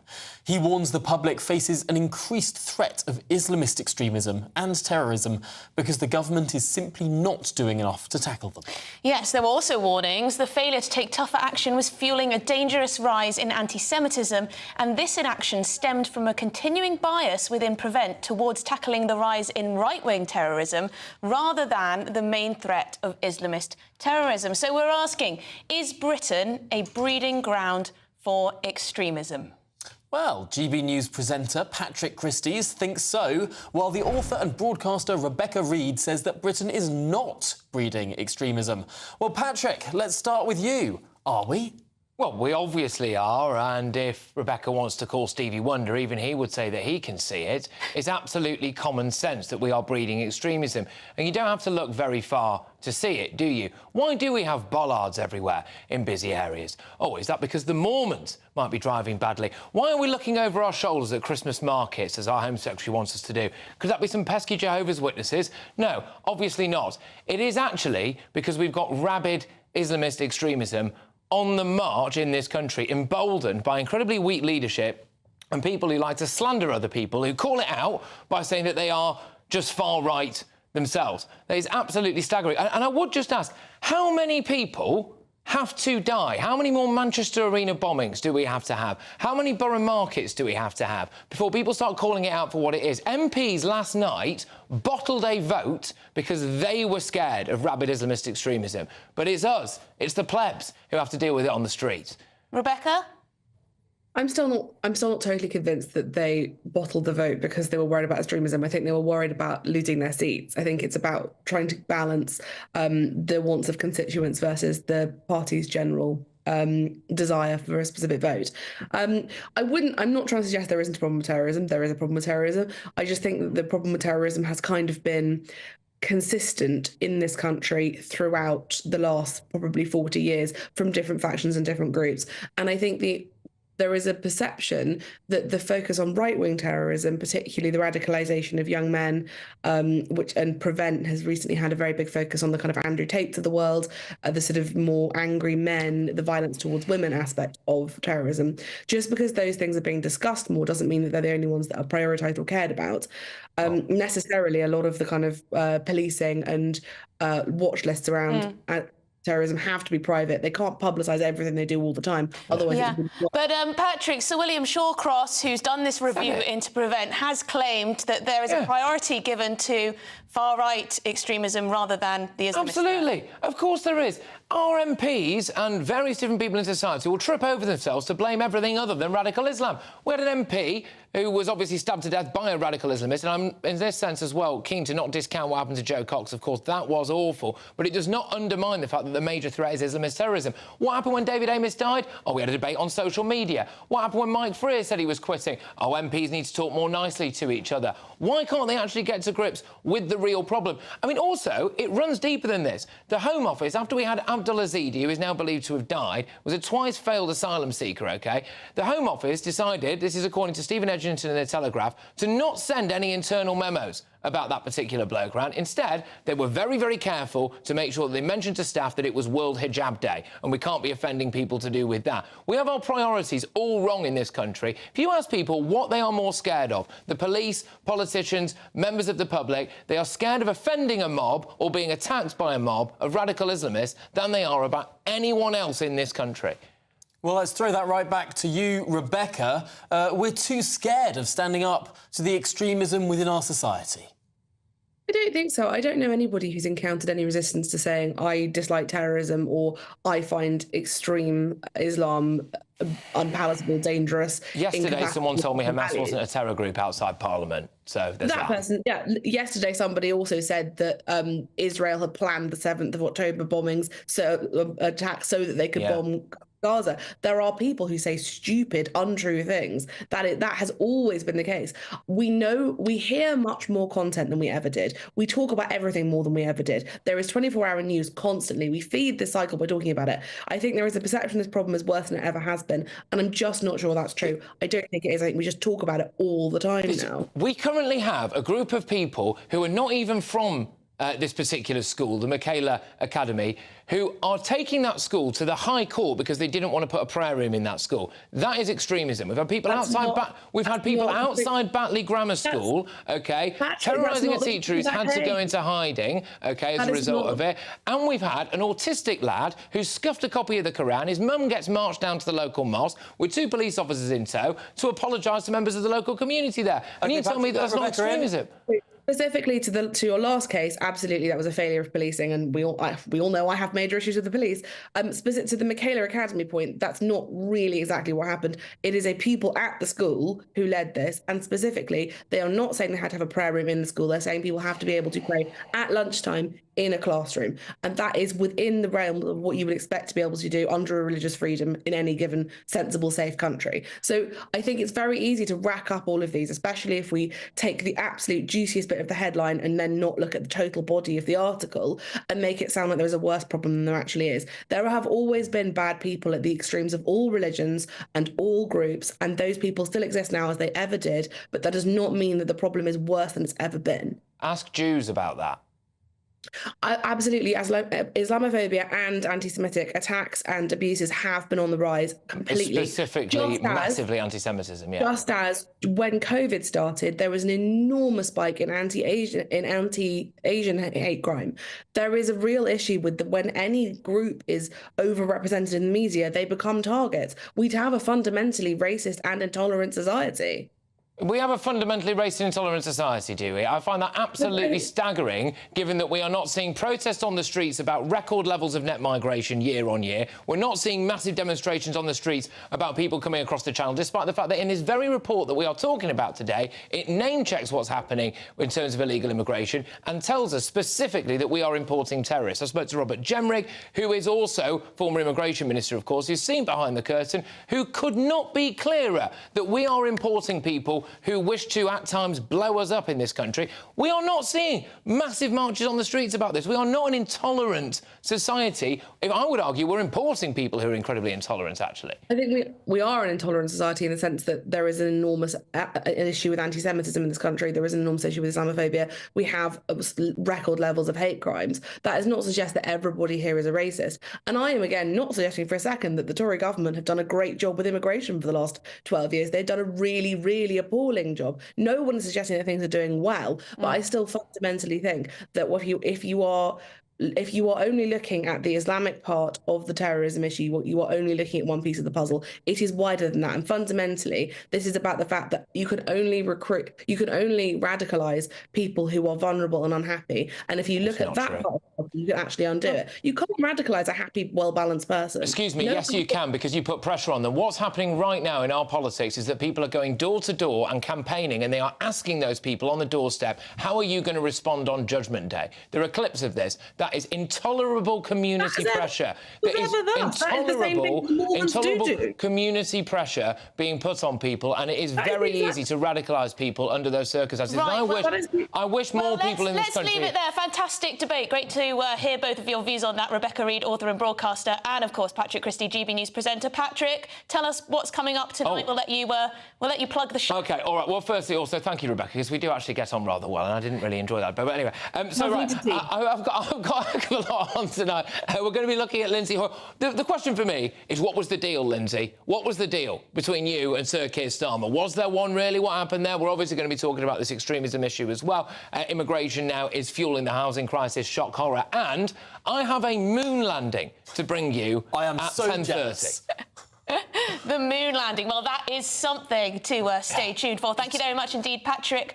Christie's is, of course, on at 9 o'clock tonight. I'm so jealous of Patrick getting to have the airtime when the moon landing. It's going to be live streamed. It's going to be at 10:30 our time. It's get this. It's the first American moon landing since 1972, and it's the size of a London post box. Do you know what though? I think Rebecca is right that obviously we see more than ever before, but it just feels like complacency. We can't have complacency. I misspoke. I meant a phone box, not a post box. Sorry. We should get back on the substantive There's a points. complacency, yes, clearly. And it's been allowed to fester Islamist extremism anyway. But coming up, civil servants demanding a 4-day working week, but for the exact same pay. Is that lazy or is that rather sensible? At least we won't have to pay them more, you could say.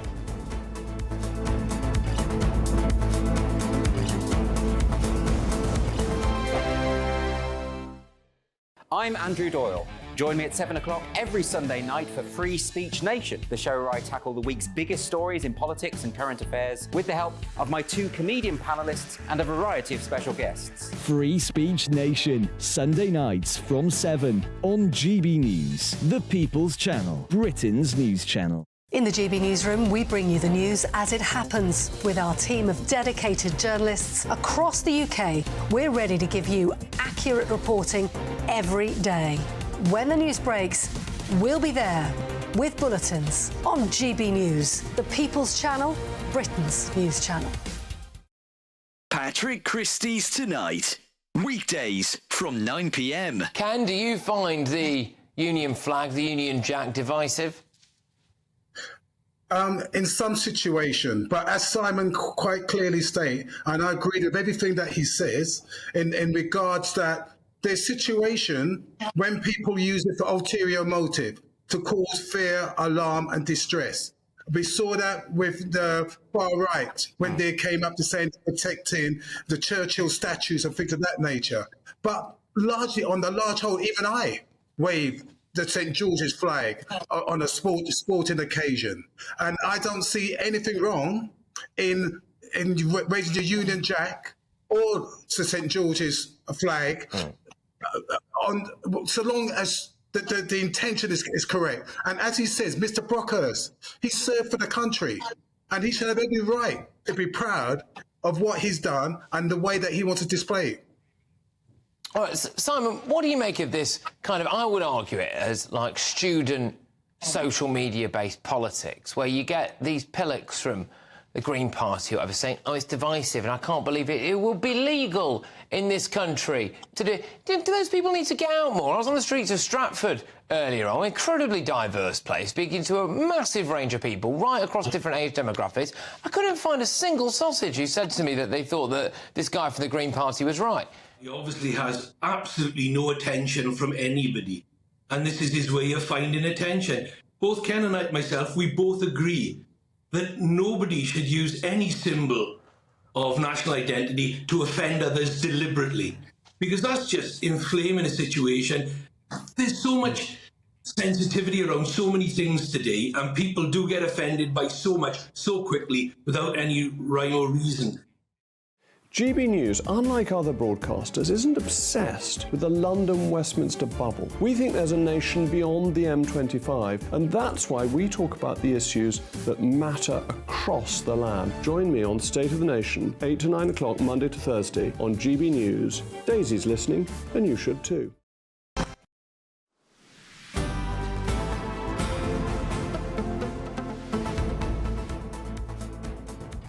Now, 59 members of Parliament from both the SNP and the Conservative Party have put their names to a motion calling for no confidence in the Speaker of the House of Commons. It's still 59? 59 have put their names... Is this losing momentum? Well, 59 have put their names to the motion, although, as we were discussing a little bit earlier, the leader of the SNP group in the House of Commons has said that all SNP MPs have lost confidence in the Speaker, even though not all of them have put their names to this motion. So this motion has 59 names on it, although Stephen Flynn's name isn't on it, for example, even though he said he has no confidence in the Speaker. So it could be a far larger number, really. It's a larger number who say they have no confidence rather than the number who've put their name to this specific motion. Well, should we speak to GB News political correspondent Olivia Rutley, who is in Westminster? Olivia, thank you very much for your time. Lots has been going on the Commons since the chaos last night. Tell me your assessment of what we're seeing. Well, absolutely, Emily. It has been all go in the House of Commons today, and I don't think that this campaign against the Speaker is losing momentum. As Tom said there, Stephen Flynn, the leader of the SNP in Westminster, has said that he has no confidence in the Speaker, and neither do the rest of the SNP, which could possibly mean that Speaker Hoyle's position is now simply untenable.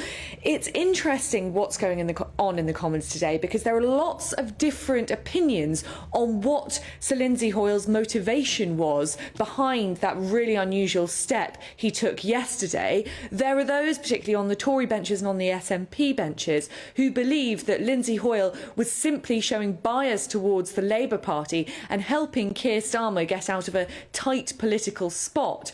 But, and actually this is, I agree with this assessment, that Lindsay Hoyle was telling the truth when he claimed, as he repeated in Parliament today, that the reason he made this unprecedented call to select the Labour motion was because he worried that if he didn't, then Labour MPs would come under threat for not calling for a ceasefire in Gaza. Now that is an extraordinary situation. We are in a position where MPs in Parliament are scared to vote with their consciences because of fear of intimidation in their own constituencies.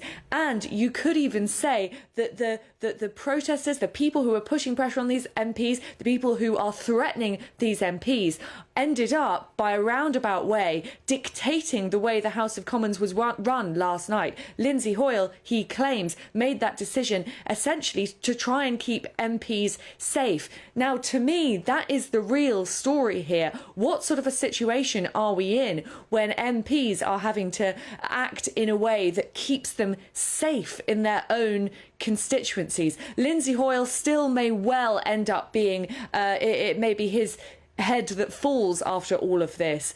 But there is a nastier situation bubbling away underneath the surface, and sooner or later, the MPs and the government is going to have to tackle it. Parallel conversations here. On the one hand, there's the issue of MPs fearing for their safety, and perhaps that's why the Speaker acted in the almost unprecedented way that he did. But on the other hand, there's this conversation about the pressure that the Labour Party and the Labour Party leadership put upon the Speaker, almost making him bend to their will, simply because it's likely they will form the next government. That's a hugely concerning issue if this is the way that the Labour Party leadership is going to try and manipulate the Speaker of the House of Commons to do their bidding. Well, to be honest, Tom, I think it's a hugely concerning situation either way.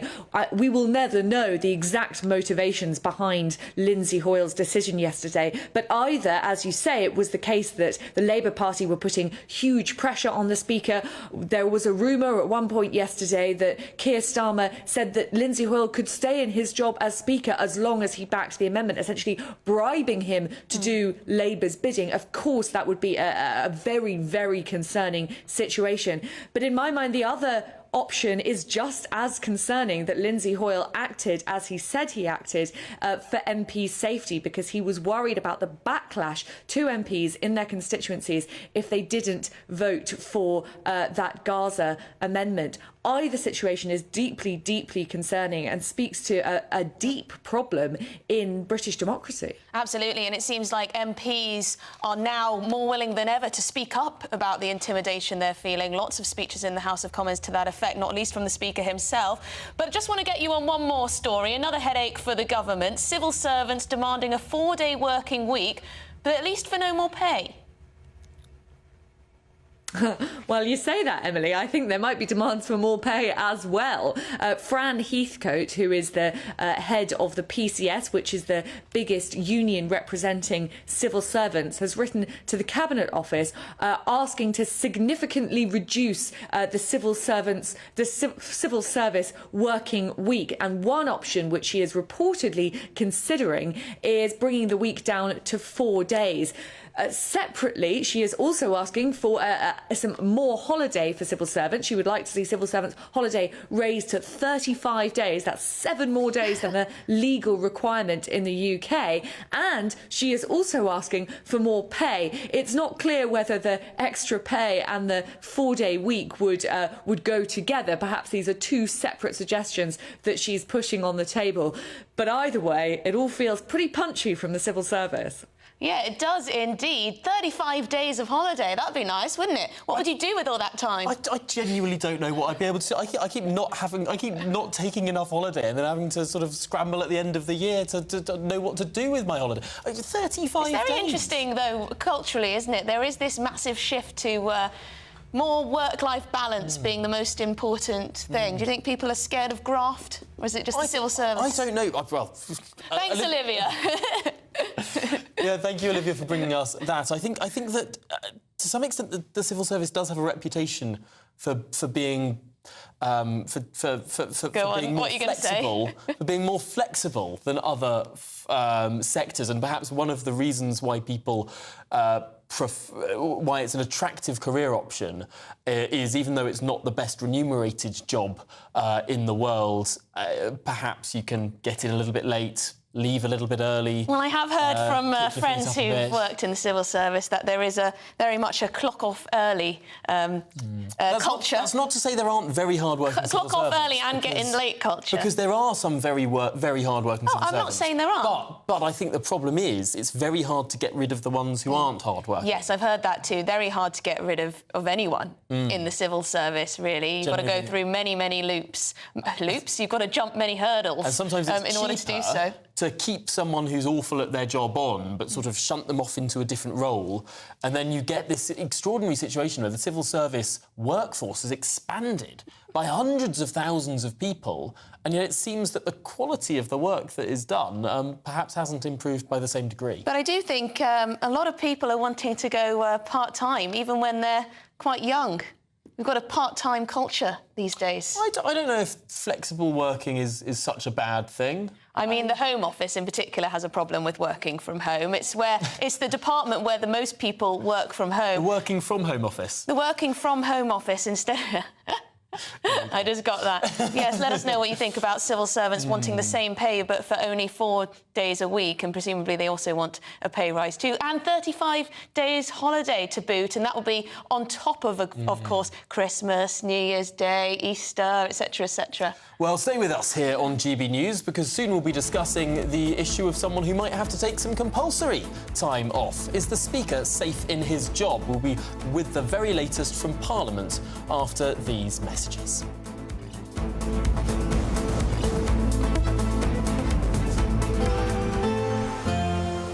A brighter outlook with Box Solar, sponsors of weather on GB News.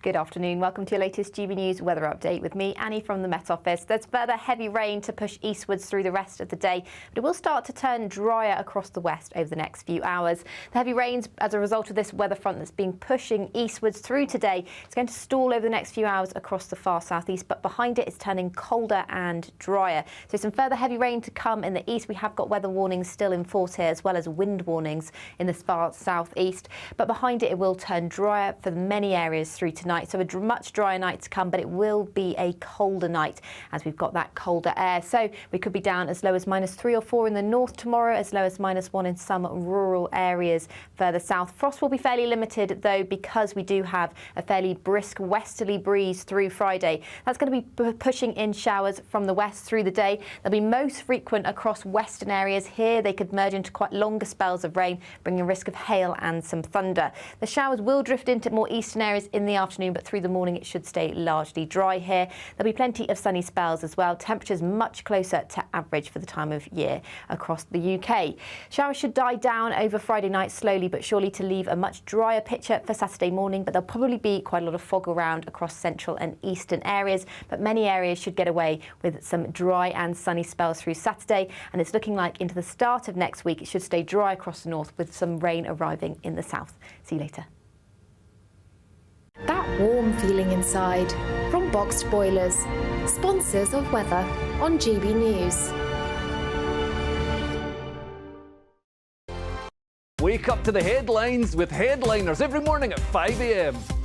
We treat you to the day's biggest stories before anyone else, 7 days a week. You can catch up on everything you need to know before you've even had your kippers.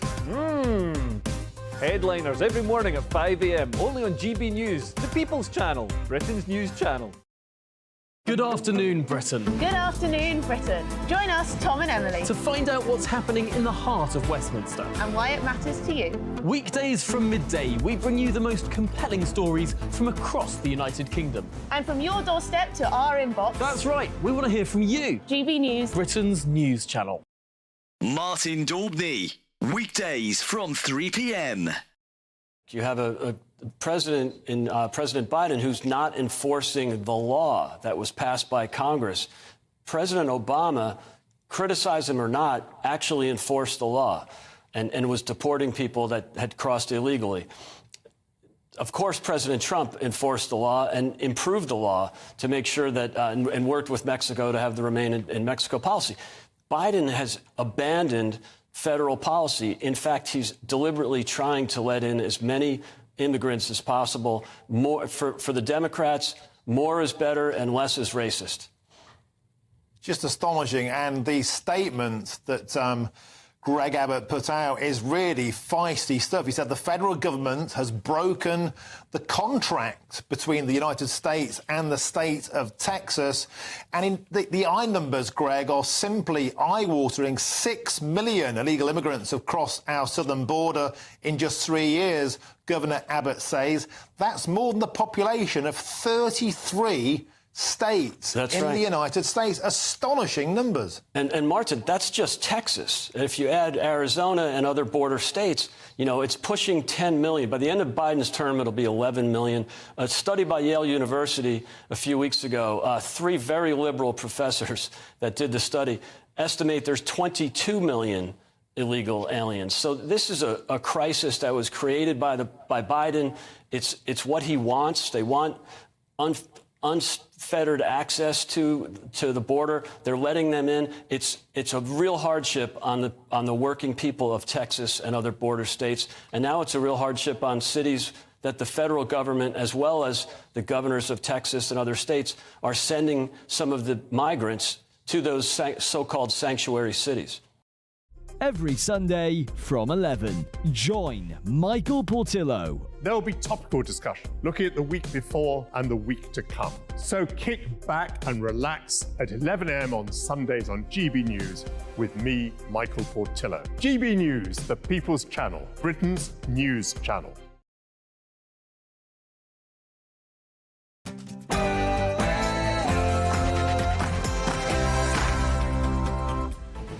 Good afternoon, Britain. It's 2 o'clock on Thursday, the 22nd of February.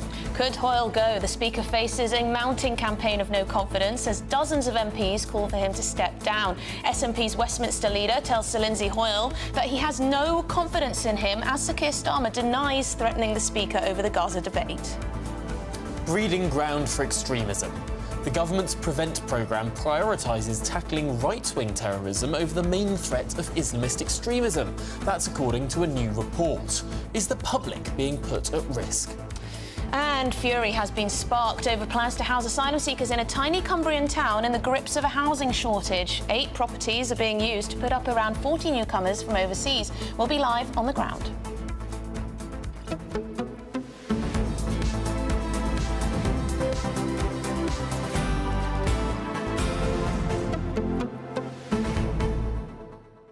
Now, it's an electric day in the House of Commons following the chaos of last night. There have been 59 MPs who have put their names to a motion of no confidence in the Speaker, but more on top of that 59 number who have said verbally that they have no confidence in the Speaker.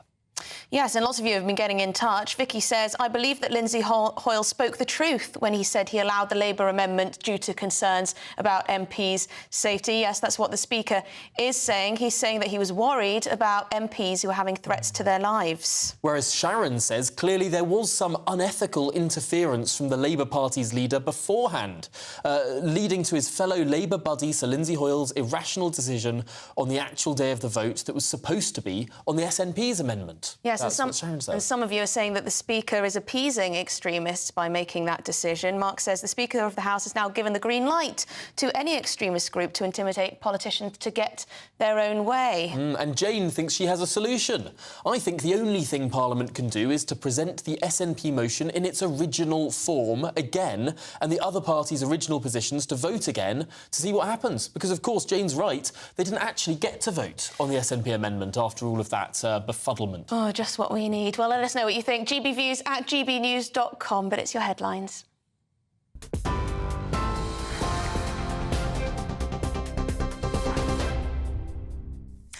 Emily, thank you. 2 minutes past 2, your top stories from the GB newsroom. The Commons Speaker has reiterated his apology over his handling of the Gaza ceasefire debate. Sir Lindsay Hoyle told MPs he has a duty of care, and if his mistake is to look after members, then he's guilty. He's facing calls to resign for allowing a Labour amendment to an SNP motion. 59 MPs have now declared no confidence in the Speaker. Sir Keir Starmer has denied threatening him or influencing any decision. I can categorically tell you that I did not threaten the Speaker in any way whatsoever.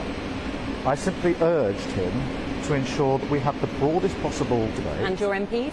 Broadest possible debate, so that actually the most important thing, which is what do we do about the awful situation in Gaza, could be properly discussed by MPs with a number of options in front of them. That's the right thing to do. The Speaker did the right thing in making sure the debate was broad. Commons leader Penny Mordaunt last night claimed the Speaker had hijacked the debate. Today, she defended him as a decent man and blamed Labour for causing chaos in the Commons. Nothing is more important than the interests of the Labour Party. The Labour Party before principle. The Labour Party before individual rights. The Labour Party before the reputation and honour of the decent man that sits in Speaker's chair. The Labour Party before fairness, integrity and democracy. In a joint operation, the UK and Jordan have delivered aid to a hospital in northern Gaza. Supplies include essential medicines, fuel and food for patients and staff, with the Foreign Secretary Lord Cameron saying it'll help thousands of people. It's part of an agreement signed by the UK this week to deliver £1 million of aid to Gaza. Households could see their energy bills fall to the lowest level in 2 years. Energy regulator Ofgem is due to announce the latest price cap tomorrow, with experts predicting it'll be dropped by £293 a year. That would see the average household bill falling by 15%, from just over £1,900 per year to £1,635 from the start of April. Employers could be sued if they don't make reasonable adjustments for menopausal women in the workplace. The Equalities Watchdog has issued guidance for companies to clarify their legal obligations. Symptoms include hot flushes, brain fog and difficulty sleeping, which can be considered a disability under the 2010 Equality Act if it impacts a woman's ability to carry out usual day-to-day activities. Women's Health Minister Maria Caulfield says adjustments like letting women work from home can really help. We are losing women in the workplace to symptoms of the menopause, but my experience, I meet lots and lots of employers up and down the country. We're talking about women at the peak of their career, women with lots of experience who are then struggling with menopausal symptoms. Most employers I speak to actually want to keep women in the workplace and are asking for help and how to do that. That's why, as a government, we've taken on our first menopause employment champion. Simple things like proper ventilation in the workplace, even the material of uniforms that women wear at work makes a difference. Parents who lose a baby before 24 weeks of pregnancy in England can now receive a certificate in recognition of their loss. The scheme is designed to acknowledge the grief of parents who experience this. The new certificates will be official but not legal documents, and they're optional. People in Scotland can already apply to have losses recorded in the Memorial Book of Pregnancy and Baby Loss prior to 24 weeks. All parents affected since September 2018 can apply. Police chiefs are calling for new powers to allow them to instantly ban drink or drug drivers at the side of the road. They say it would allow them to take drivers who pose a risk to others off the road immediately. Currently, drivers charged with drug or drink driving offences are banned following a sentencing hearing in court, but that can take weeks, during which time drivers are allowed to get back behind the wheel. The National Police Chiefs Council for Roads Policing also want tougher punishments for drivers who kill while under the influence, including potential murder charges. For the latest stories, sign up to GB News Alerts by scanning the QR code on your screen or go to gbnews.com/alerts. Now back to Tom and Emily.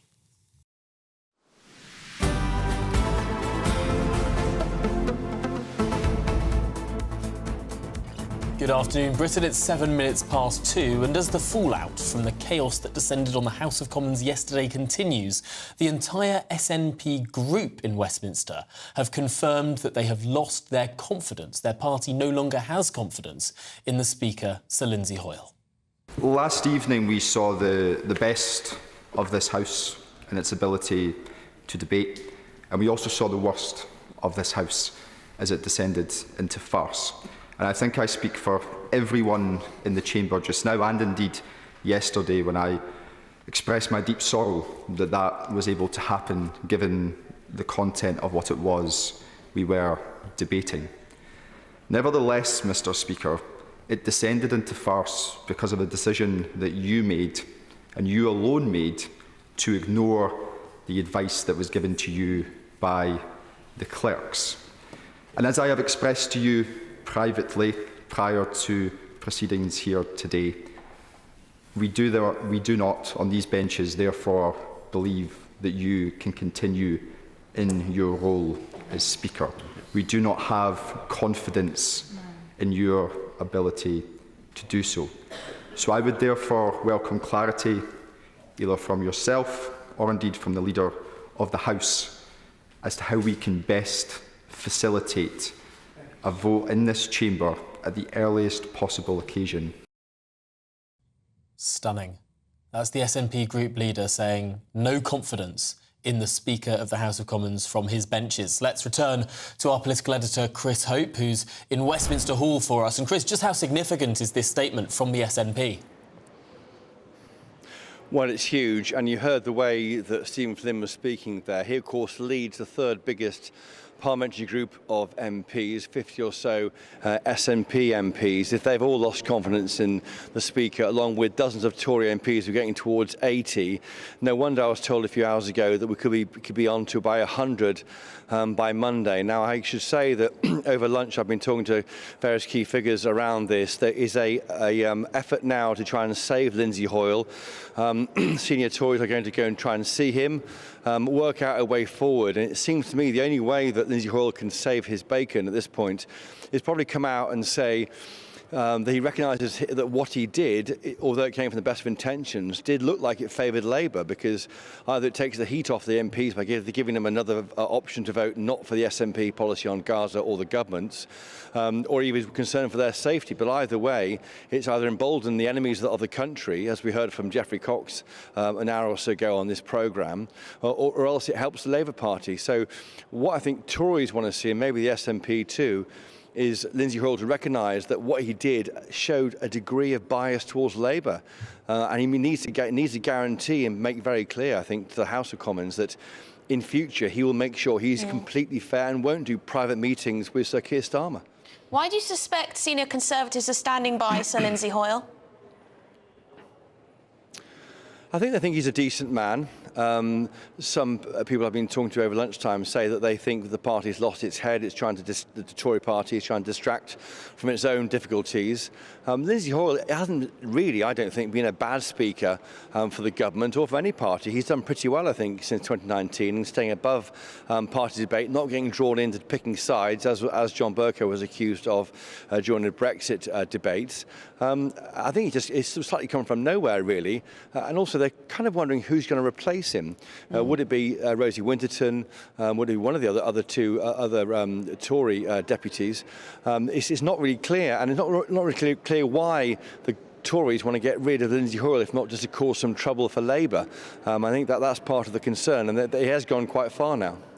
Yeah, some names being thrown around include Karen Bradley, who, of course, is chairing the Procedure Committee in the House of Commons, so she knows her procedural onions, if you want to put it like that. Some other names, perhaps Eleanor Lang, one of the deputy speakers, maybe even William Ragg, who's putting forward this motion of no confidence. Chris Bryant.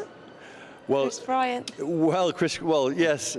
Now, you've mentioned 3 Tory MPs and 1 Labour MP there, and that's because it should go back to a Tory candidate next to be the Speaker of the Commons, only for a short period until the election, and then that candidate would stand again. William Ragg would be surprising because he's standing down as MP for Hazel Grove at the next election. The other 2 are not. Yeah, I mean, I think, books are being opened about this. I mean, no one saw this week as being the week when a Speaker would fall, and let me tell you, the last time this happened was 2009. The last time it happened before that, well, it hadn't. So we are into historic territory again. It just shows the febrile nature of this place, I think. And I think, for me, the Speaker can say this. He's meeting this afternoon with Penny Mordaunt and other senior figures from different parties to try and find a way. It's very clear that the government is trying to go after Keir Starmer for putting Lindsay Hoyle in this position. That's the politics of it. But it looks like it's been a disastrous decision by Lindsay Hoyle. And I can't see how you get around the SNP statement there in the Commons. That, for me, looks like it could be fatal for him. Unless Stephen Flynn can be brought back on side and agree to work with Lindsay Hoyle, I just don't see how he gets past that. Absolutely. We're looking at this number of 59 that have signed up to William Ragg's no confidence motion. But actually, if you add up the number of SNP MPs and the number of Tories who've signed that motion, you get to 76. 76 MPs who implicitly or explicitly have no confidence in the Speaker. Exactly, it's 80 or so. And I was told by a very senior figure who's a friend of Lindsay Hoyle's on the Tory side, he thinks that by Monday it could be 100. You're faced with nearly 1 in 6 Tory MPs don't have confidence in you. You have to have a vote of confidence. And of course, you can't just win a vote of confidence. You can't just get more than 325. You've got to win it, as we saw with Boris Johnson and previous Tory battles over confidence issues. It's got to be a convincing win. I think the only way he does that, is he has to probably have a go at Labour for putting him in this position. If he did that from the Speaker's chair, saying he was put into a position by Labour which has damaged the office of the Speaker and that won't happen again, were he to say that might save the day. It's going to be very hard for him to do that after he's apologised on a different basis with a different reasoning. But thank you very much indeed. Well, he's apologised. Sorry, go on. Sorry, I was going to say he's apologised twice in 18 hours, but the apology has been the same. I mean, it hasn't really moved at all, apart from him saying how sorry he is. He's got to show it. Yes, well, thank you very much. Christopher Hope, our political editor. So it's 60, 70, potentially 100 after the weekend. What happens then? Well, shall we get the answer from Michael Crick, the journalist and author? Because, Michael, I suppose this is a really difficult situation. Christopher Hope, our political editor, was saying that he's really got to sort of put a sop towards the Tories to say, look, well, I'm not a biased Labour speaker. But if he does that, he might be signing his own death warrant come after the next election.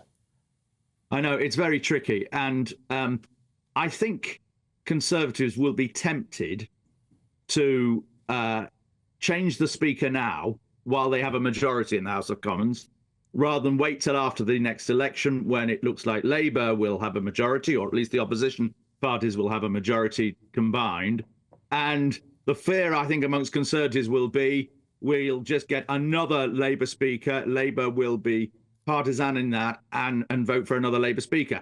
And of course, we've had 4 speakers in a row now, 3 of whom had been Labour MPs, and one of whom, John Bercow, although he was a Conservative MP, later is now Labour, and indeed was regarded at the time as being partisan towards Labour, and I think that's true. And yes, Michael, it was fascinating. Sorry to interrupt, Michael. It's our turn.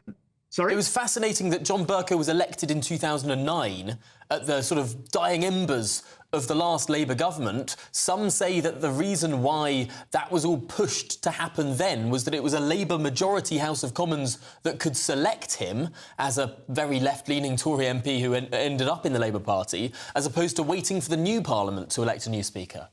exactly. And whoever is elected, if Lindsay Hoyle does fall, and I think the odds are looking like he will, then whoever is elected will be automatically re-elected by the new House. Even though the new House could be, 250 new members in it, they will be, it's not the time to sort of start electing a different speaker and so on. You want a bit of continuity from session to session. So that's, I think those are some of the thoughts going through people's minds. As for this idea of Lindsay Hoyle saying, well, okay, changing his explanation, I think, as Chris has suggested he should do. The trouble with that is that undermines him, really, because it sort of implies he wasn't being totally frank in his previous explanations. So it is a very difficult situation for him. Having said that, I think there are bigger issues here than who is Speaker of the House of Commons. The first issue is, the suggestion that comes out of all of this that MPs' behaviour is becoming influenced by the threat of violence, which is absolutely dreadful, an absolutely appalling situation to be in. And as a number of people have made the point, including your viewers, that is only going to encourage further pressure on them, further threats on them.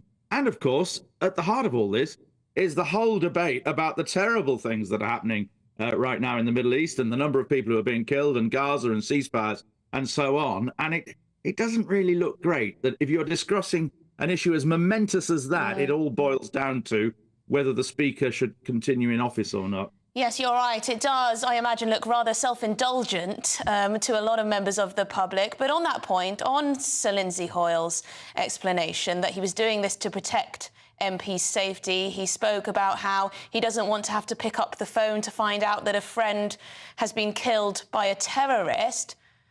This is a real concern, and we've heard now from a number of members of Parliament saying exactly the same thing.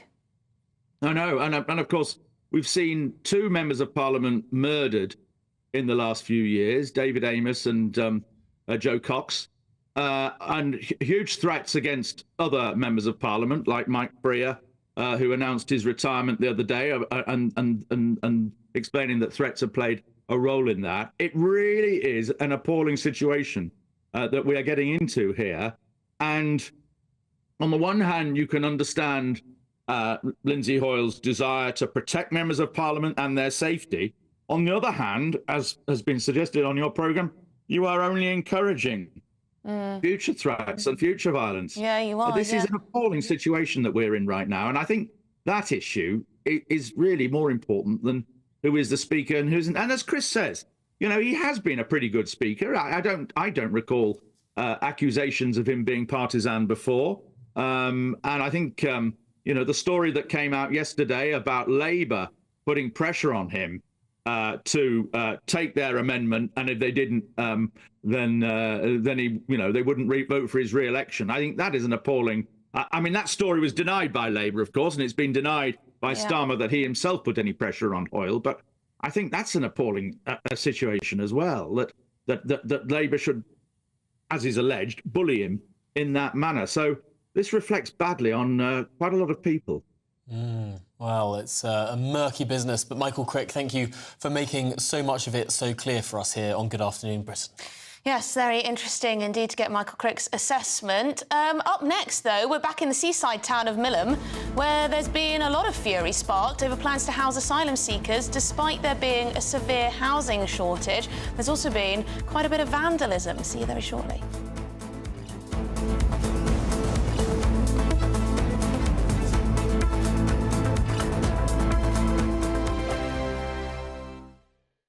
Tired of the usual focus-tested, pre-prepared Westminster runaround? Well, so am I. So you want higher taxes? Is your department to blame for this? Are you rethinking this policy? Every Sunday at 9:30, I'll be sitting down with those in power to get the truth about the issues affecting you.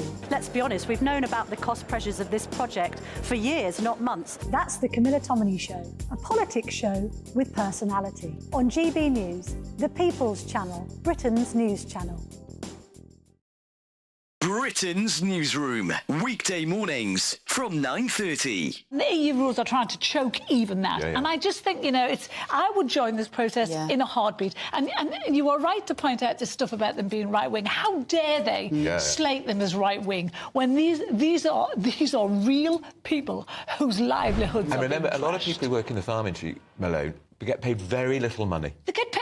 Agricultural workers are very badly paid. They get paid nothing, Piers. And, you know, the profits... I think on Clark's Farm I read somewhere that I saw that when you sell it like a sheep's skin, it's 30 pence or something. Right. And you say, what? Yeah.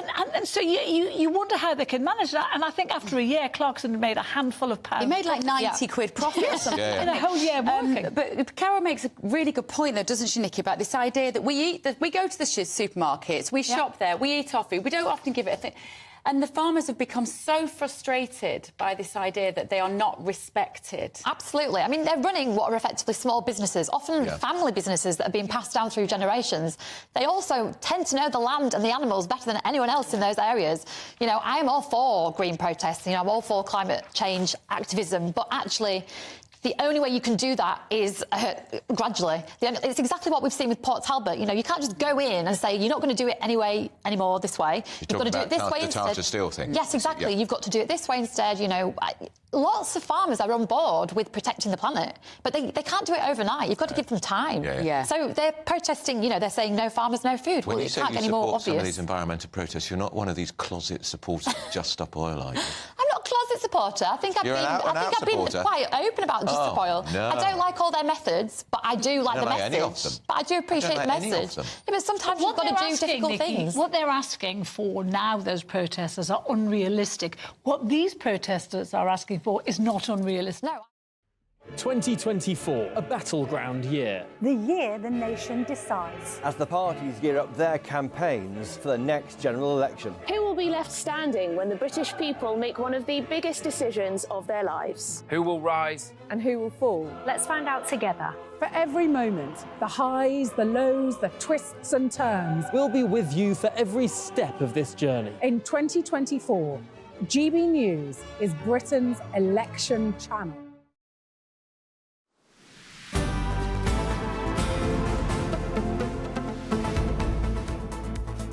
Well, it's 2:23. You're watching and listening to Good Afternoon Britain. Now, the independent reviewer of Prevent, the government's anti-terror programme, has warned the public that they face an increased threat of Islamist extremism and terrorism because the government is simply not doing enough to tackle them. Well, there were also warnings that the failure to take tougher action was fuelling a dangerous rise in anti-Semitism. And this inaction stemmed from the continuing bias within Prevent towards tackling the rise in right-wing terrorism rather than the much larger threat of Islamist terrorism. Well, let's get more on this now with GB News reporter Charlie Peters. Has the government and associated agencies taken their foot off the gas when it comes to tackling Islamist extremism? Well, Home Secretary James Cleverly very much wants you to believe that that is not the case, saying on Tuesday in a progress report soon after the Shawcross review into Prevent last year that the core mission of counter-extremism was still there and progress had been made. He said, of course, that counter-extremism is an area of government policy where there is always flexibility and learning points, but fundamentally that they had undertaken the work in response to the Shawcross review. However, William Shawcross has hit back, saying the glass is still only half full. He said yesterday that the government has published a report saying that they have made some of those changes that I asked for, that I proposed, but not enough. And he said, quite alarmingly, that the public is still at risk because the government had ignored some of his recommendations. Of the 34 recommendations he's made, the Home Office say 30 have been passed. But Sir William is pointing in particular around the issue of Hamas. He says that its sympathisers and indeed organisers have had insufficient attention paid towards them in Britain. And he also points about a wider failure in anti-Semitism in the Prevent duty.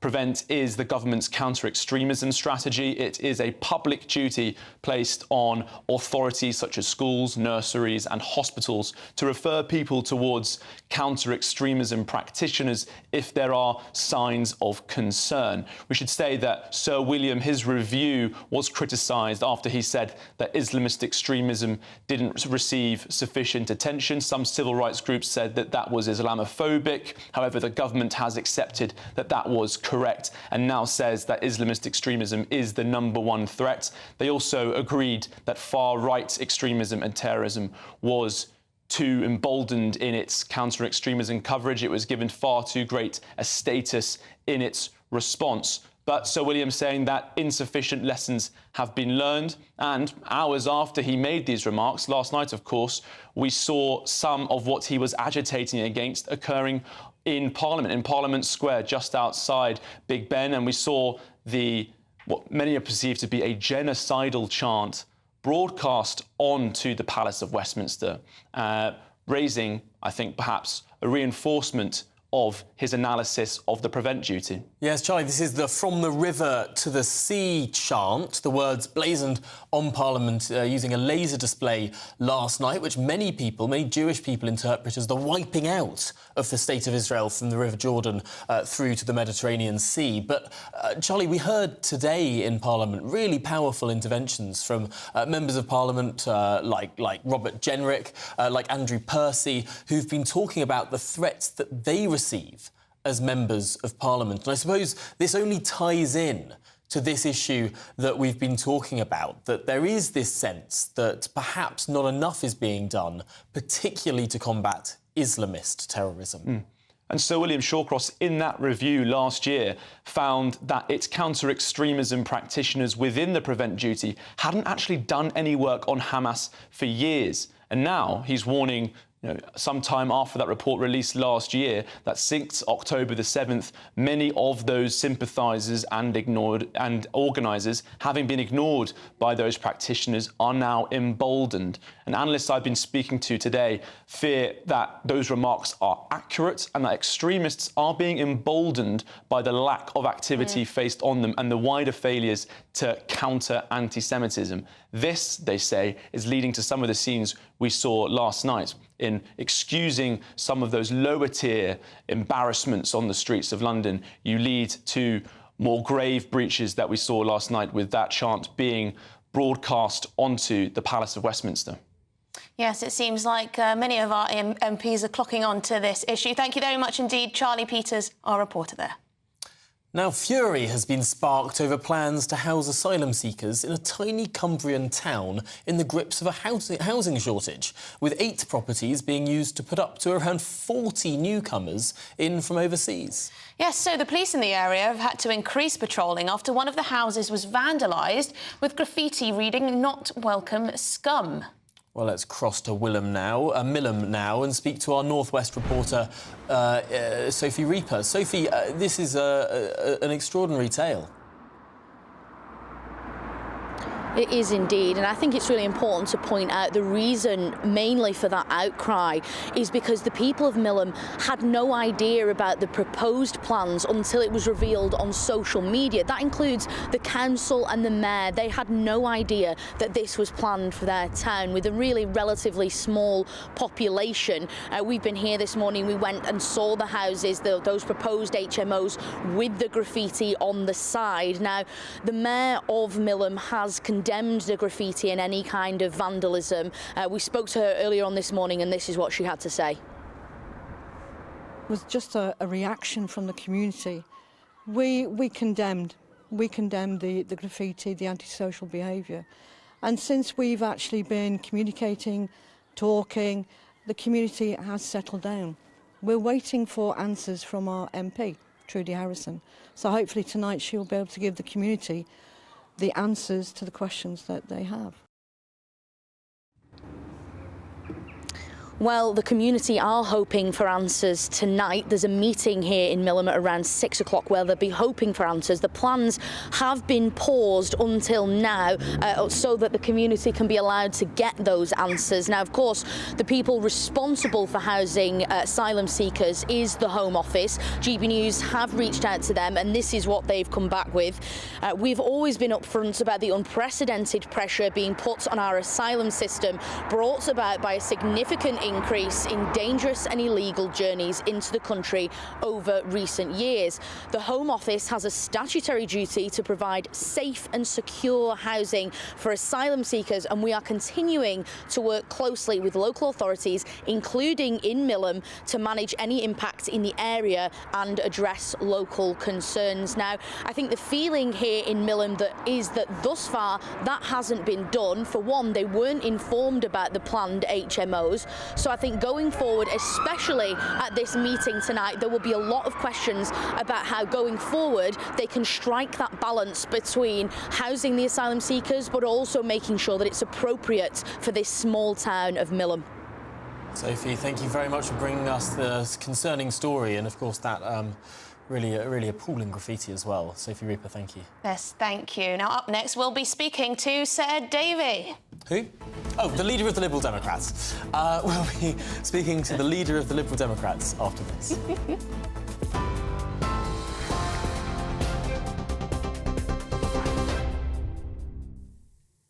Good afternoon, it's 2:32. These are your top stories from the GB Newsroom. The Commons Speaker has reiterated his apology for the handling of yesterday's debate on the Gaza ceasefire. Sir Lindsay Hoyle told MPs he has a duty of care, and if his mistake was looking after members of the House, then he says he's guilty. He's facing calls to resign for allowing both the government and Labour amendments to be debated. More than 60 MPs have now declared no confidence in the Speaker. Sir Keir Starmer has denied threatening him or influencing any decision. In a joint operation, the UK and Jordan have delivered aid to a hospital in northern Gaza. Supplies include essential medicines, fuel and food for patients and staff, with the Foreign Secretary Lord Cameron saying it'll help thousands of people. It's part of an agreement signed by the UK this week to deliver £1 million of aid to Gaza. Households could see their energy bills fall to the lowest level in 2 years. Energy regulator Ofgem is due to announce the latest price cap tomorrow, with experts predicting it'll drop by £293 a year. That would see the average household bill falling by 15% from just over £1,900 a year to £1,635 from the start of April. And Brazilian footballer Dani Alves has been jailed for 4.5 years for raping a woman in a nightclub. The incident happened in Barcelona in 2022. He denied sexual assault, claiming it was consensual. The former defender was also ordered to pay almost £130,000 to the victim. His lawyer says he'll appeal the decision. For the latest stories, sign up to GB News Alerts by scanning the QR code on your screen or go to gbnews.com/alerts.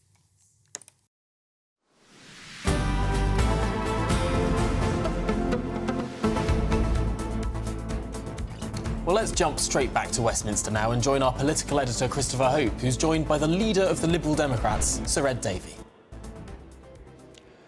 Tom, Emily, thank you. Yes, Sir Ed Davey's with me now. Sir Ed Davey, should the Speaker resign? No. Liberal Democrats have full confidence in Speaker Hoyle. He was in a very difficult position. Gaza has got lots of emotions. It's a very important issue. And to make sure all views were heard, I think he approached that with a degree of gravity, rightly. Plus, he had to consider the issues about MP security and safety, as we've heard. So it was a difficult position, but I think we should respect him. He's in a mess, though, isn't he, here? He met with a rival of yours, Sir Keir Starmer, privately in a meeting room. Was that right? It happens all the time. I have private meetings with the Speaker from time to time. After this interview, I'm going to see him myself. So, you know, that sort of thing happens. I think it is reasonable for party leaders, party whips to talk about issues about MP security and safety and to make sure the Speaker knows those. How can he stay on, given the third biggest party, you're the fourth biggest party, the third biggest party in the House of Commons, the SNP, have withdrawn support for him? Well, I don't think they have a veto on who is the Speaker of the House of Commons, nor should they. And to be honest, while I hope we can come together on the issue of such importance as Gaza and send a united signal to the government of Israel that we don't want them to attack Rafah, that there should be an immediate bilateral ceasefire, that we need the aid in for those innocent Palestinian civilians, and we need the hostages released, and there should be a peace process. We need that message sent. And what slightly worried me about the SNP over a number of days and weeks, actually, is that they've sometimes seen this in terms of domestic politics. And I regret that, actually, because it's such a serious issue. We were trying to persuade them to amend their motion, to take on some aboard of what we were saying in our motion, which didn't get called, in order to talk about the longer term, the need for a two-state solution in particular, and a peace process towards that. And the SNP wouldn't do that. And we were left with a little bit of a feeling and suspicion that they weren't doing that for domestic political reasons rather than what was in the interest of Palestine. You've seen Lindsay Hoyle in 20 minutes or so. What will you be telling him? That we have confidence in him and that he has our full support, and we recognise it was a difficult decision, difficult position given the need to hear all voices, the need to take into account MP's safety and security, and I also want to listen to him to hear what he has to say. With respect there, you're a smaller party in House of Commons. The big parties, Labour and the Tories, they're fighting over this. What do you think he needs to do, Sir Lindsay Hoyle needs to do, to restore the confidence of the House of Commons in him? Well, first of all, I think the two other parties need to remember this is a serious issue and need to put party political point scoring aside. I think the country expects that, and I think people who want to see peace and a ceasefire and support for Palestinian civilians and the release of the hostages, they want the parties to come together. And I think trying to attack each other and attack the Speaker just is really not good enough. We need a mature, grown-up politics, and I'm afraid if the two parties continue to row like this, that it sends a dreadful signal, I think. Is he biased? No, I've certainly never experienced that. He has calls you enough. He gives Lib Dems enough time. Well, we'd always like more. He knows that I think we should have more questions to the Prime Minister, for example, and I'm sure he knows that we'd like our amendments called, and we make representations to him.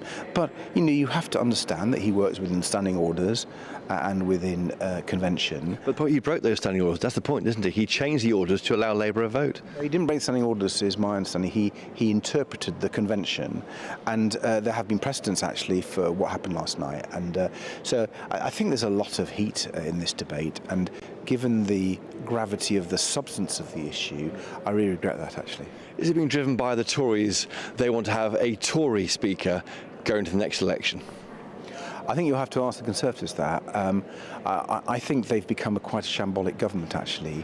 As a governing party, they seem split many, many ways and can't make their decisions. And so that's one of the reasons why the NHS is in such a mess, the economy is in such a mess.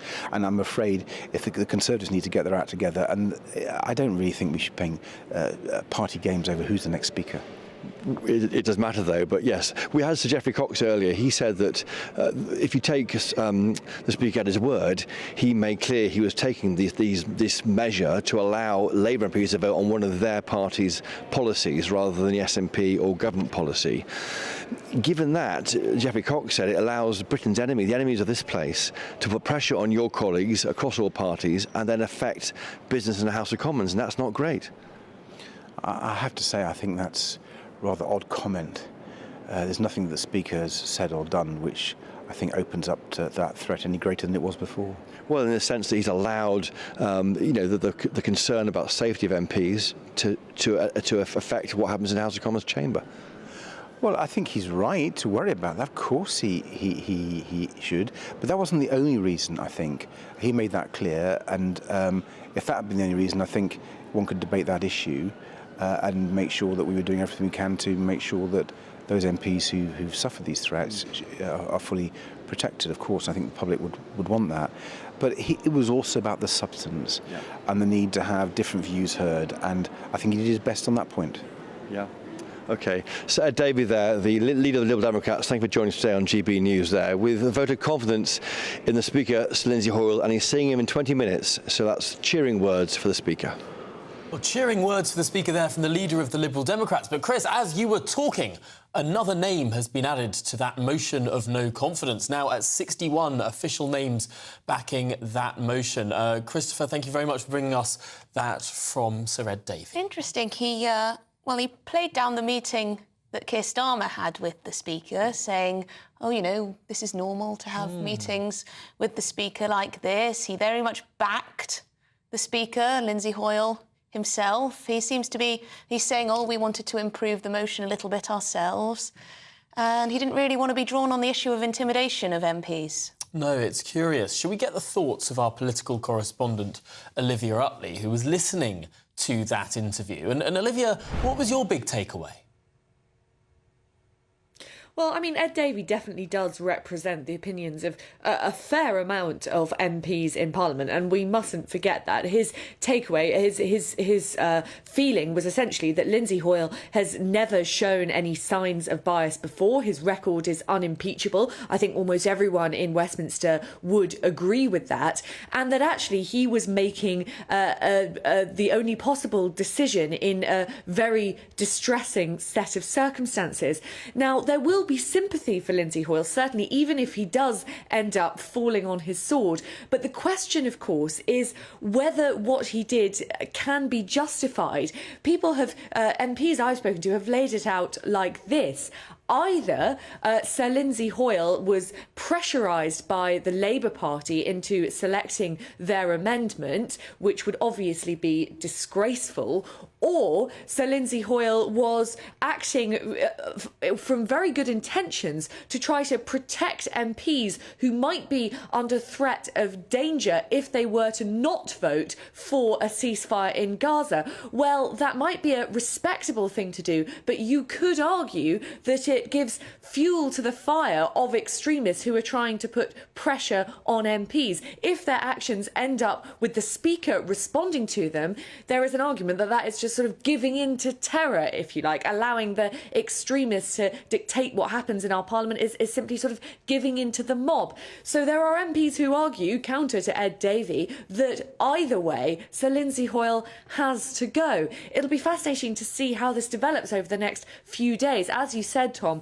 that motion of no confidence in the Speaker has now reached 61 signatures, and significantly in the last half hour or so, Stephen Flynn, the leader of the Scottish National Party, has signed it. All of the other SNP MPs are very likely to row in behind him on that. And if that's the case, it does begin to look as though the Speaker's position is untenable, even if he has the support of Ed Davey. Maybe that'll be a consolation to him. We have 61 MPs who are backing this motion of no confidence so far. Do we have a clear idea of what happens next procedurally? Well, that's a really interesting question. I mean, getting rid of a Speaker, there is no sort of formal mechanism to do it. The hope and expectation from these MPs will be that if there is enough pressure on Sir Lindsay Hoyle, he will stand down. Back in, I think it was 2015, William Hague tabled a motion of no confidence in the Speaker, John Bercow, at the time. It fell through, nothing happened, and eventually, as we know, John Bercow got to choose the moment of his own resignation. Michael Martin, another Speaker, there were, I think it was 22 MPs who signed a motion of no confidence in him, and at that point he simply chose to fall on his sword and resign. I think the expectation from these MPs is that it wouldn't actually have to get to a situation where they would have to vote. It would just be the case that Lindsay Hoyle would feel the pressure, would accept that he didn't have the confidence of, the SNP, the third biggest party in the House of Commons, and would sort of do the right thing and step aside for somebody else. Who that person would be is another question, which I'm sure we'll talk about lots in the coming days. Yeah, the runners and riders for the role. Of course, it's got a very tempting role for Conservative MPs in particular, because it normally is supposed to go Labour, then Conservative, then Labour, then Conservative. Lindsay Hoyle, of course, was a Labour MP. There are going to be lots of Tory MPs who are looking at their majorities thinking, you know what? I don't want to stand as a Conservative in the next election. I'd want to stand as the Speaker, and then you get no official opponents. You have to have a very meticulous attention to detail, don't you, and knowledge of parliamentary procedure too. Not all of our MPs probably have that. No. Well, Olivia Utley, thank you very much for giving us the very latest on that and the reaction to Ed Davey's effusive support for Sir Lindsay Hoyle. But I do think if I was a Tory MP sitting on a majority of, 3,000 odd, I'd think, goodness me, sign up, get to be Speaker. Throw your hat in the ring. Get to be Speaker, and then the Labour Party doesn't stand against you, the Lib Dems don't stand against you, the Greens don't stand against you. You've got a free run. Well, yeah, but it looks like it's a very tricky job. It certainly is. A very difficult job. All eyes on you. Accusations of bias here, there and everywhere. But coming up, we're going to change the tone a little, because employers could be sued for disability discrimination, get this, if they fail to make adjustments for menopausal women. Is that right? Should the menopause be treated like a disability? More on that shortly. In In the GB Newsroom, we bring you the news as it happens. With our team of dedicated journalists across the UK, we're ready to give you accurate reporting every day. When the news breaks, we'll be there with bulletins on GB News, the People's Channel, Britain's news channel. Lee Anderson's Real World, Fridays from 7 p.m. Dr. Jane Jones, who's the clinical lead for Care After Combat. Yeah. Jane, thanks for coming. And just tell me a little bit about your organisation. What do you do? OK, well, thank you for having me here so we can talk about Care After Combat. So we are an organisation, a charity, who work into the prison system, working with military veterans who've somehow got involved with the justice system. And so there's quite a high population of ex-servicemen and women in our prisons. Why is that, do you think? So 2014, the government did a review of who was resident in UK prisons, and what they found were that military veterans are the highest occupational group, and this obviously raises some concerns. Yeah. So the government wanted to do something about that, and so they supported Care After Combat initially just as a scoping exercise, really, to see if there was any way we could help these men and women actually, understand the problems that led to offending behaviour and go on to lead successful lives. So what sort of offending behaviour are we talking typically for people that's in prison that's actually served in our armed forces? Primarily, it's violence. Yeah. So that is the highest offence that we work with. Okay. But of course, the military, as with everybody else, it's the full range of offending behaviour. OK, so we're in a pub, Jane, Dr. Jane, and I guess for some people, the odd tip of alcohol is good, a bit of fun of a weekend, relax, let your hair down. But for some people, alcohol is not always their best friend, and I guess that plays a part in some of your veterans that end up inside. Yeah. Absolutely. So, speaking from my own experience, a good 2/3 of the people I work with have some kind of mental health problem or mental health difficulty, struggling to either adapt into civilian life or with some of the traumas they've experienced during service. People might self-medicate with alcohol to manage some of those thoughts and feelings. Yeah. Your weekend starts here with Friday Night Live with me, Mark Dolan, 8 till 9 on GB News. Big stories, big guests and big laughs as we get you ready for a cracking weekend. That's Friday Night Live with Mark Dolan. Fridays 8 till 9 on GB News. Bring your own drinks. The admission's free. Have a great Saturday night with me, Leo Curse, on the Saturday Night Showdown. It's a crazy world out there, so come and make fun of it with me, my panel of comedians, and a couple of people who actually know what they're talking about. The Saturday Night Showdown is your front row ticket to the clown show every Saturday, only on GB News, the People's Channel, Britain's news channel. Pad with all these little words. Oh, hello. We were just talking. We came back a little quicker than we were expecting. Anyway, we're going to move to something that's very important for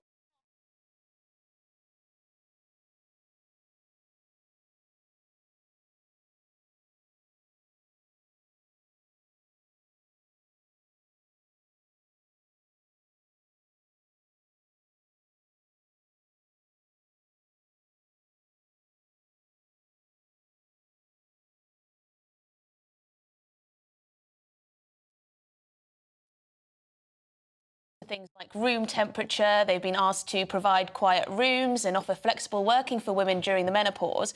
But the question is, should menopause be treated like a disability? Joining us now to discuss this further is leadership and wellbeing coach Dr. Rena Al-Falaki. Thank you very much indeed for joining us, Rena. Are you surprised that the menopause could be treated under law as a disability? Surprised and very disappointed, actually. I am. I just feel that, in this world where women have come so far and worked so hard for their rights, do they really want to be labelled as having a disability for something that is actually completely natural and a natural biological phenomenon? I would go so far as to think it's a disgrace. My thoughts on the matter are that a lot of menopause is misunderstood, and I've been reading about how it's portrayed in the press at the moment, particularly around this subject, and people talking about hot flushes and brain fog. I think what we have to remember is it's actually so much more than that. And I've certainly witnessed over the years clients and patients going through a massive change, huge levels of anxiety, inability to cope with what they used to be able to cope with, and then subsequently possibly leaving their jobs. But we've also got to understand that women in their 40s, 50s, while going through this biological change, are also going through other things, marriage breakups. Often they complain about how they're arguing with their husbands, or they feel misunderstood or unseen or not heard. And all of these things are going to contribute to that level of anxiety, the same as if they start changing their eating habits or they start exercising less. Again, when you notice your body change, it's going to lead to levels of anxiety. So to just sit there and label it as this is menopause and I should be treated as if I have a disability is completely unreasonable. And I think the point is where on earth is it ever going to end? I certainly wouldn't want to be termed disabled, and I happen to be a 50-year-old woman who, yes, does have hot flushes. I think we all have to make room for other people, but that comes through understanding other people. It comes through emotional intelligence, it comes through empathy, and it comes through compassion and trust within the workplace. Because you could equally argue men of the same age are disabled because they're too scared on what they can and cannot say, and they're probably also going through relationship difficulties at home because they may well have a wife who's screaming at them. So, yeah, fantastic. Cool down the room. Allow me to wear what I want to wear. But that's the same as if I'd had a bereavement and I'd gone to work. I would want my boss to show me some sympathy and some empathy and understand that my performance might not be quite as good for that period of time. Disability, though, I just think it's going way too far. And we're living in this fear-based society. What a balanced point of view. What a balanced point of view, Dr. Renner. You're acknowledging that, yes, it can be debilitating, but actually calling it a disability does women absolutely no favours. And certainly this idea of suing companies off the back of it, surely it's going to make companies less willing to hire women of a certain age. And I will tell you, in the days when my original background was in dentistry, and I would see people countless times having their practices and not wanting to hire people of a certain age because it would impact so much on a small. And I know, of course, we live in this world, which we should, of diversity, equality, inclusion, but it will put people off. Yes, and they kind of inadvertently make victims of women who don't want to be seen in that way. They don't want the fact that a lot of women probably don't want people to necessarily know that they're going through the menopause and all these allowances are being made. And I imagine most employers would be kind enough to make some kind of allowances on a one-to-one basis. But there you go. Thank you. That's all we've got time for, unfortunately. But thank you very much for speaking to us, Dr. Renner Al-Falaki, Leadership and Wellbeing Coach. Very interesting. Really interesting. Really, really good points made across there. But not looking forward to the menopause. You've got a long way to go. Well, hopefully. You can get it early. Every day's a school day. But coming up next is Martin Daubney. And Martin, what's coming up on your show? Well, just stop Hoyle as the 59 signatures grow. The bid to get rid of Speaker Sir Lindsay Hoyle grows. Will he survive? He's clinging on at the moment by his fingertips. Plus, political extremism. Last night, I was egged outside Parliament by pro-Palestinian protesters. The police simply looked on as From the River to the Sea projected on Big Ben. People wearing ski masks. The police had no interest in quashing the mob. And we're also crossing to Millom, the town in Cumbria that's saying enough is enough about asylum seekers in their tiny town. But all of that after your latest weather forecast. A brighter outlook with Box Solar, sponsors of weather on GB News.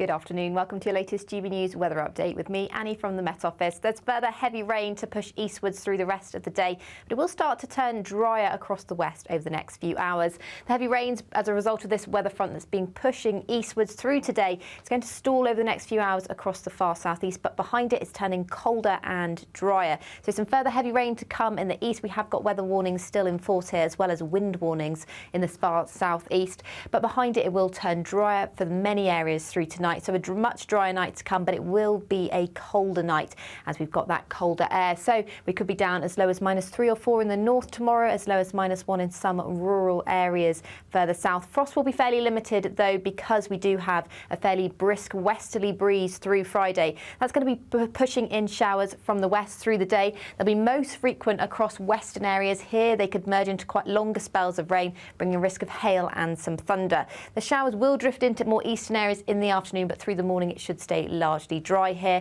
There'll be plenty of sunny spells as well. Temperatures much closer to average for the time of year across the UK.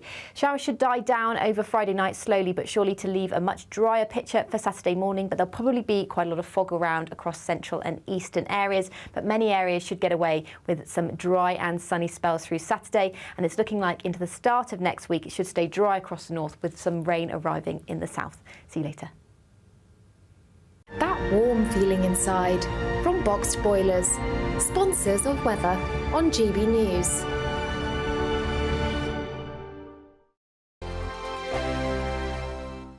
Tired of the usual focus-tested, pre-prepared Westminster runaround? Well, so am I. So you want higher taxes? Is your department to blame for this? Are you rethinking this policy? Every Sunday at 9:30, I'll be sitting down